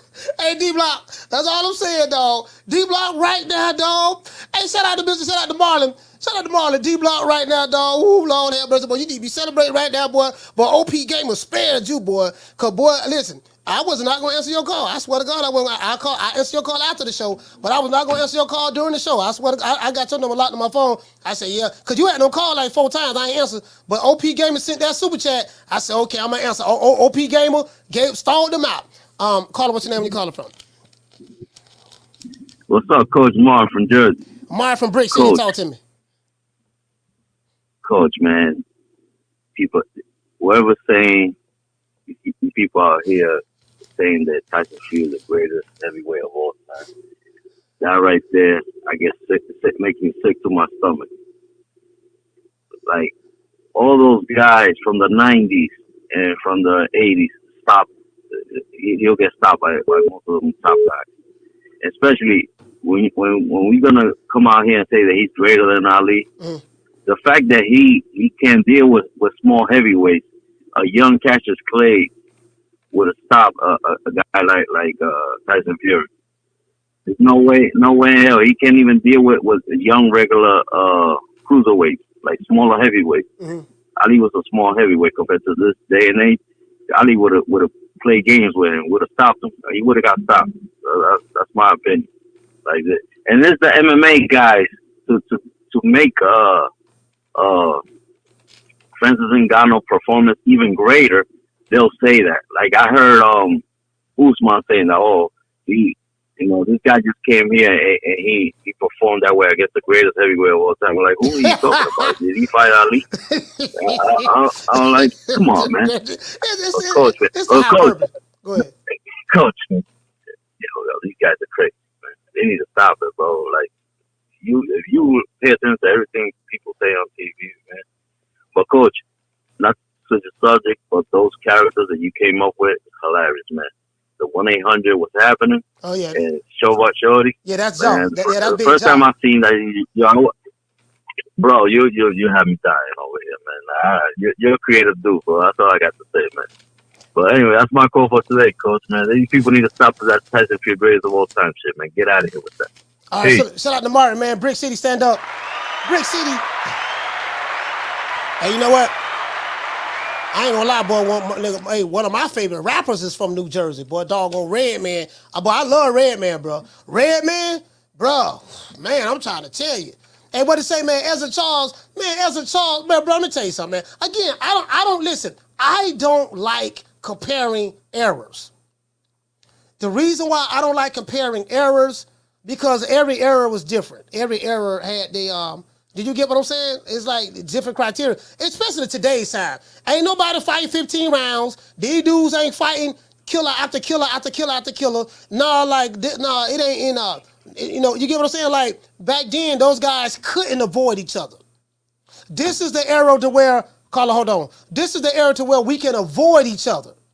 You know what I mean? But that criteria that those guys went through, you couldn't avoid another guy, and you was fighting 15 rounds. And now, unless you're going through something, now if you got any fighters that's going through that today, then that's something. But the Oscar De La Hoya, listen, I ain't got to go way back in the day. I just go to Oscar De La Hoya. Oscar De La Hoya is a perfect example. You can call Oscar fishnets, call him Oscar cocaina, high heels. You can say all of that. Guess what? You can't say nothing about him as a fighter. True. You can't say nothing about him as a fighter. You can't say nothing about Oscar as a fighter at all. As a matter of fact, anybody try to talk bad about Oscar, guess what? You end up tucking your tail and walking off. Like literally, you can't talk bad about Oscar. Not as a boxer. You can talk bad about his personal life, but guess what? When it comes to boxing, you can't talk bad about Oscar. You can't talk bad about Pernell Whitaker. You can't talk bad about Trinidad. You can't talk bad about James Toney. You can't talk bad about Aaron Pryor. You can't talk bad about Julian Jackson. You can't talk bad about Azuma Nelson. Like, there's certain guys you can't even talk bad about, dog. That's why I say don't be talking about Sugar Ray and all these guys. You ain't doing what they doing. No, you don't get the right to do that. Just stay in your lane. Stay in the TikTok era, and you'll be fine. This is the last call. Call what's your name? You calling from? What's up, Coach? It's D-Block 2 times. D-Block 2 times. Talk to me. Coach, I want to appreciate you. I'm going to tell you like this sincerely, Coach. This show, I love it. I need it. I want it. Every day you bring nothing but greatness into this show. And like I said, I do nothing but appreciate you, Coach. Now, for me taking the honey dips, Coach, now you already know I would never do that. That's blasphemy, Coach. That's blasphemy. Now, the honey dips stay where they at. I love them. I respect them and everything like that. We got to give respect to the honey dips. Because without the honey dips, there ain't no show. Without the honey dips, there ain't nothing going on. We need to respect the honey dips. Now, are the honey dips realizing that we got a great coach, Malachi, in the show? That's great. You're greatness, Coach. And that's fine. Now, I want to tell OP Gamer, I didn't say it sincerely. I want to say I appreciate it. As much as it hurts, I appreciate the now I am free. I'm finally free. I could call the show, and I want to say I appreciate it. Now, what you got to say with that? Oh, with D-Block, I just, I appreciate the fact that you did recognize OP Gamer.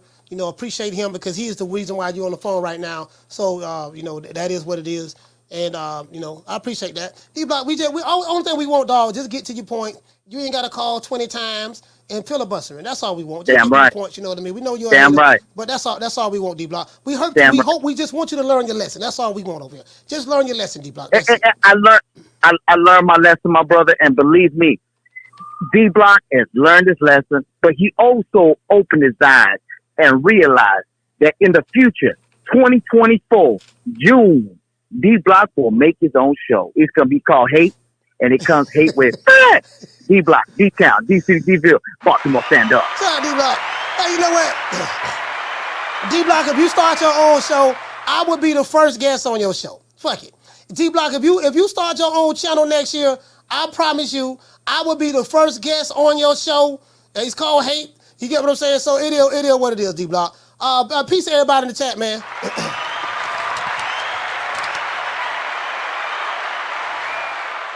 Shout out to Jamie Rivera from New York. Okay. Shout out to Mikey from Oakland, Oaktown. Okay. Shout out to James from the south side of Chicago, Chi-Town. Okay. Shout out to OP Gamer, Boston, stand up. Okay. D-Block, Dallas, Texas, 2 times. Okay. Shout out to M1 from the BX. Okay.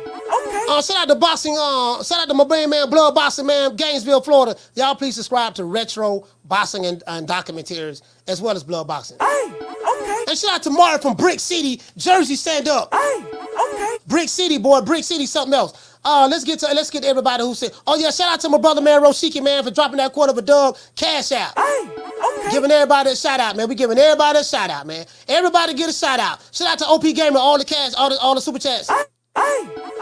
out to Centerpiece Pictures. Shout out to Flex BK, salute fam. Shout out to Tay Hill, salute. Shout out to JXB 88, salute fam. And shout out to the new member, man, called Steel. Salute to you, brother. Shout out to everybody in the chat. Shout out to Jamie Rivera. Shout out to Fabian Terry, Carl A, Meadow Hendricks. Shout out to Films, Flex BK, L. Harvey in the building. And you know we got to give a shout out to the Tenderoni, 100 dips in the super chat. Shout out to Goddess. Shout out to Mo Easy. Shout out to Felicia Williams. Shout out to Bree. What's going on, sis? Shout out to the lovely Amina and Tila. What's going on, sis? Northside Stand Up, Omaha, Nebraska's finest. Shout out to Letha. Shout out to Berenice Mendez. Shout out to Phil on the Tube from Duval County. Shout out to the lovely Miss Connie. And shout out to Candy. It's like candy. I can feel it when you walk. Shout out to Candy. Shout out to Mimi, man, the lovely Mimi 24. Shout out to my sister Ebony 76. I can't forget about this sister here. She been with me for a long time. Shout out to Karma Serene, Texas Stand Up. She be hating. Now Karma Serene be hating now. She do be hating, but we got love for Karma over here. Shout out to Kiki. Kiki Kiera. She's a skateboarder. She's a female skateboarder, man, and I be watching her on Instagram. She can skate pretty good. They be doing like all kind of little tricks and stuff. She practice a lot. She's dedicated to skateboarding. I love that young sister there, man. Shout out to Letitia. Shout out to the Duchess of Wisdom. Shout out to that girl from Liverpool, Green Eyes P. Shout out to Food Revolution. Shout out to Nick Rich. Shout out to La Jessica. Who else we got in the building, man? Shout out to Sheila. Shout out to Jackie Hernandez. Shout out to Bless 365. Now this is one of D Block's biggest supporters. Bless, doggone, I think Jackie and La Jessica, like they love D Block, man. One of his biggest supporters, man. They've been riding for D Block. Shout out to Elena. Shout out to Passion for Beauty. Shout out to Lisa Bells. Shout out to Abigail. And shout out to one of the biggest D-Block haters on the planet, my sister, Summer in November. Let's get a Tenderonis, PYTs, and 100 dips, a round of applause.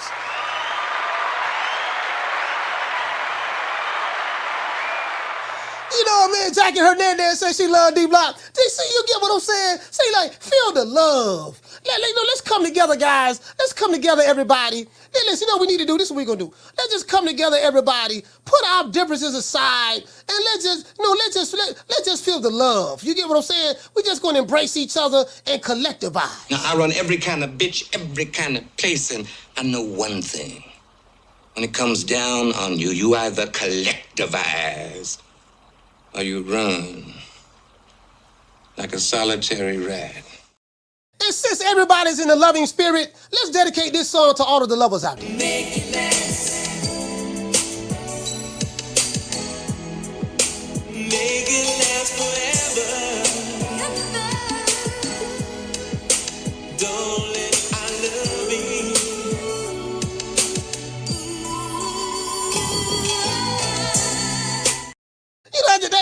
That's just to the brothers and sisters and all the lovers out there. Shout out to Bruce Gas in the building. True.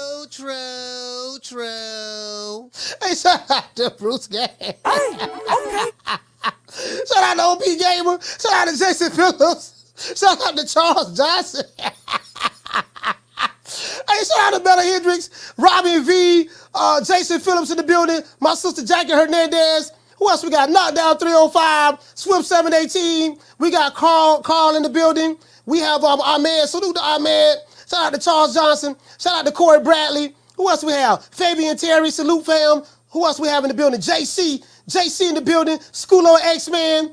Who else we have in the building, man? T Seals from the ATL. I just want to throw that out there, man. You know, all the lovers out there, you know. Schoolo said we got soft over here, coach.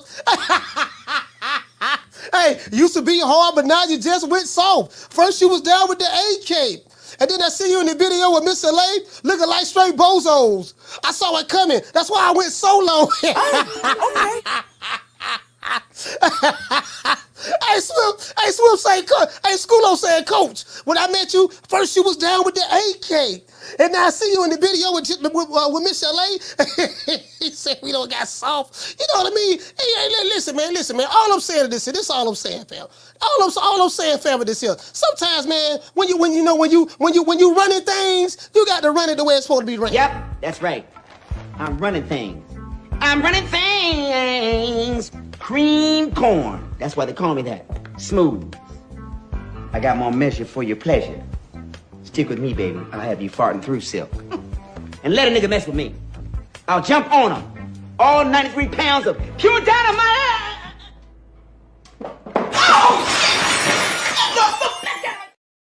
Hey, your boy say, I'm running things. I'm running things. Hey, shout out to Donald, man. Hey, okay. Donald Banks for dropping that quarter of a bam dub on your boy. Cash out. Hey, Super chat received. Playtime's over, boy. Man, my brother Donald say, man, he from Richmond, California, and he say this for a D-Block call, man. So, okay. Yeah, man, hey, Donald, man, D-Block appreciate that. D-Block do have allies out there. He do have some allies. And you know what, man, for all of the sisters out there, man, you know, who in desperate need of a husband, I got somebody for you. And by the way, ladies, and I'm telling you the God's honest truth. By the way, ladies, I'm telling you the God's honest truth. By the way, ladies, I'm telling you the God's honest truth. I had a dream, and spirit confirmed to me in the dream that I'm supposed to have 2 wives. And since it came to me in my dream, it is official and it is authentic. It was approved by the heavens. They will not be the same complexion, because I don't want to be accused of being a light-skinned supremacist or a dark-skinned supremacist. You know, we don't believe in light skin and dark skin supremacy over here. Over here, we accept everybody as they are. You know, it doesn't matter. Nah, I ain't gonna sit here and lie to you, boy. I know Dr. Umar say black queens forever, snow bunnies never. But Dr. Umar, boy, I know some brothers, boy. Boy, listen, the way these snow bunnies looking today, Dr. Umar, I think you might have to reconsider that. Because, boy, some of these brothers, boy, falling weak at the knees, boy. When they see, listen, bro, when they see some of these snow bunnies, boy, they make you weak right now. But if you are a hater, anybody hating on D-Block, you going to take their chick. If I take your woman who never been out the United States a day in her life, if I take your woman who never been out the United States a day in her life, if I take your woman who never been out the United States a day in her life and take her with me, she spent a week in Africa with King Kong Alicious. She's going to spend a week in Africa with King Kong Alicious. Do you think she ever coming back home to you? Let's just be honest. If I take her on a ride with the prince, do you really think she coming back home to you? I'm going to drink to that. Next Negro who hate, I'm going to snatch your chick. That's it, boy. Now listen, you already know what time it is. He say, next Negro who hate, we going to snatch your chick. Now that's what doggone D-Block said. Let's give everybody a round of applause.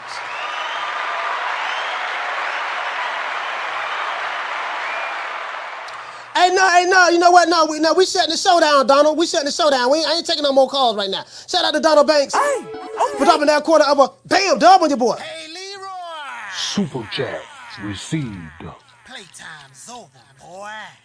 He said, give D-Block one more call. Some of us enjoy that BSC talk. He said, I'm at work and need another good laugh. He cracks me up and is entertaining at work. But listen, Donald, man, like we at the end of the show and I gotta go edit this video, fam. So, you know, we can pick it back up tomorrow, my brother. I do apologize, but there's a video, fam. I bounced the video out. So I gotta time stamp it so everybody don't be forced to listen to the entire interview, so they can just skip through whatever parts they want to, right? So that's what I gotta do. The interview was almost an hour long, and I interviewed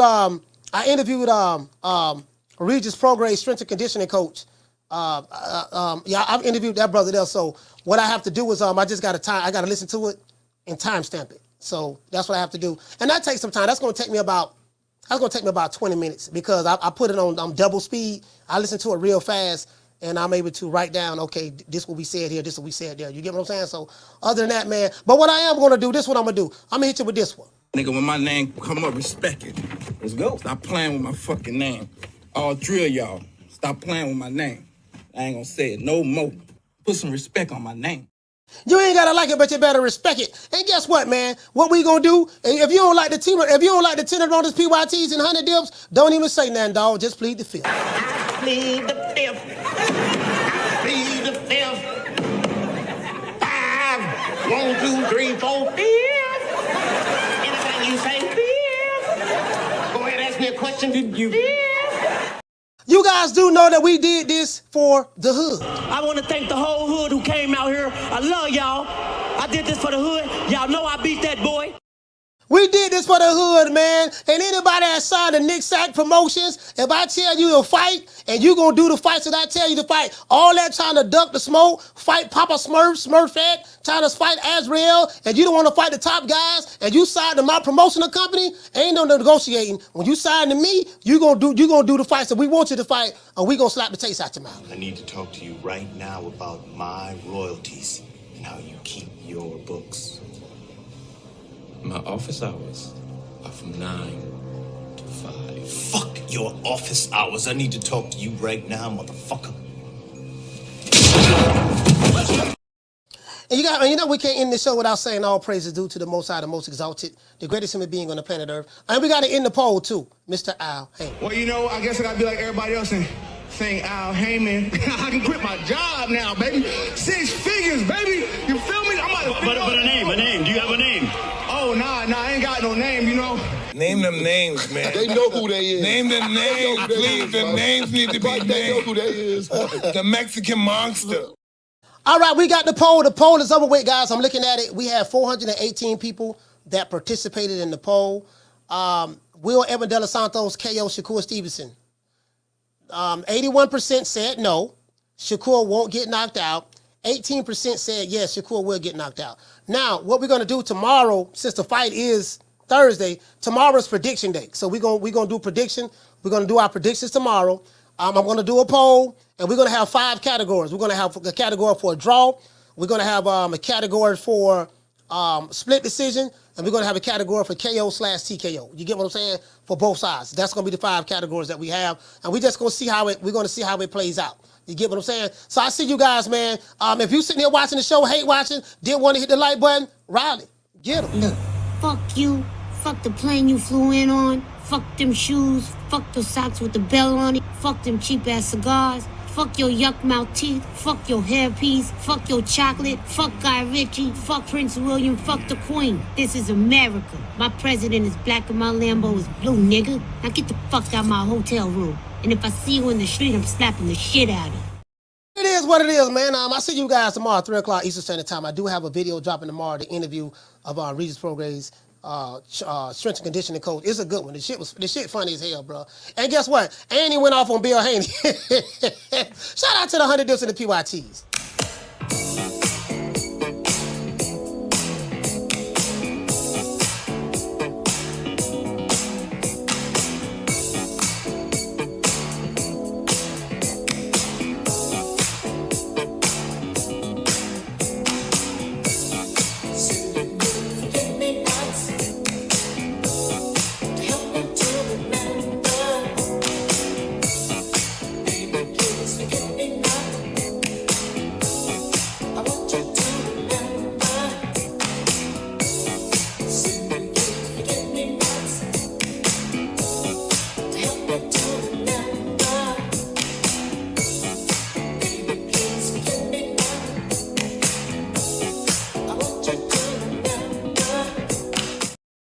Please sign up for the newsletter. It's pinned to the top of the chat and it's in the description. The reason why that's important, that's so, man, anytime I drop a new video, interview, whatever, you will get a message from me directly, email or text message, because YouTube don't always send out the notifications. Also, guys, when we start filming for the movie, you're going to see me doing the shows on the set. It's only going to take us probably about 3 weeks to shoot it, so you guys will know about that. And I want everyone who signed up for the newsletter, once this film drops, I'll let you know once we...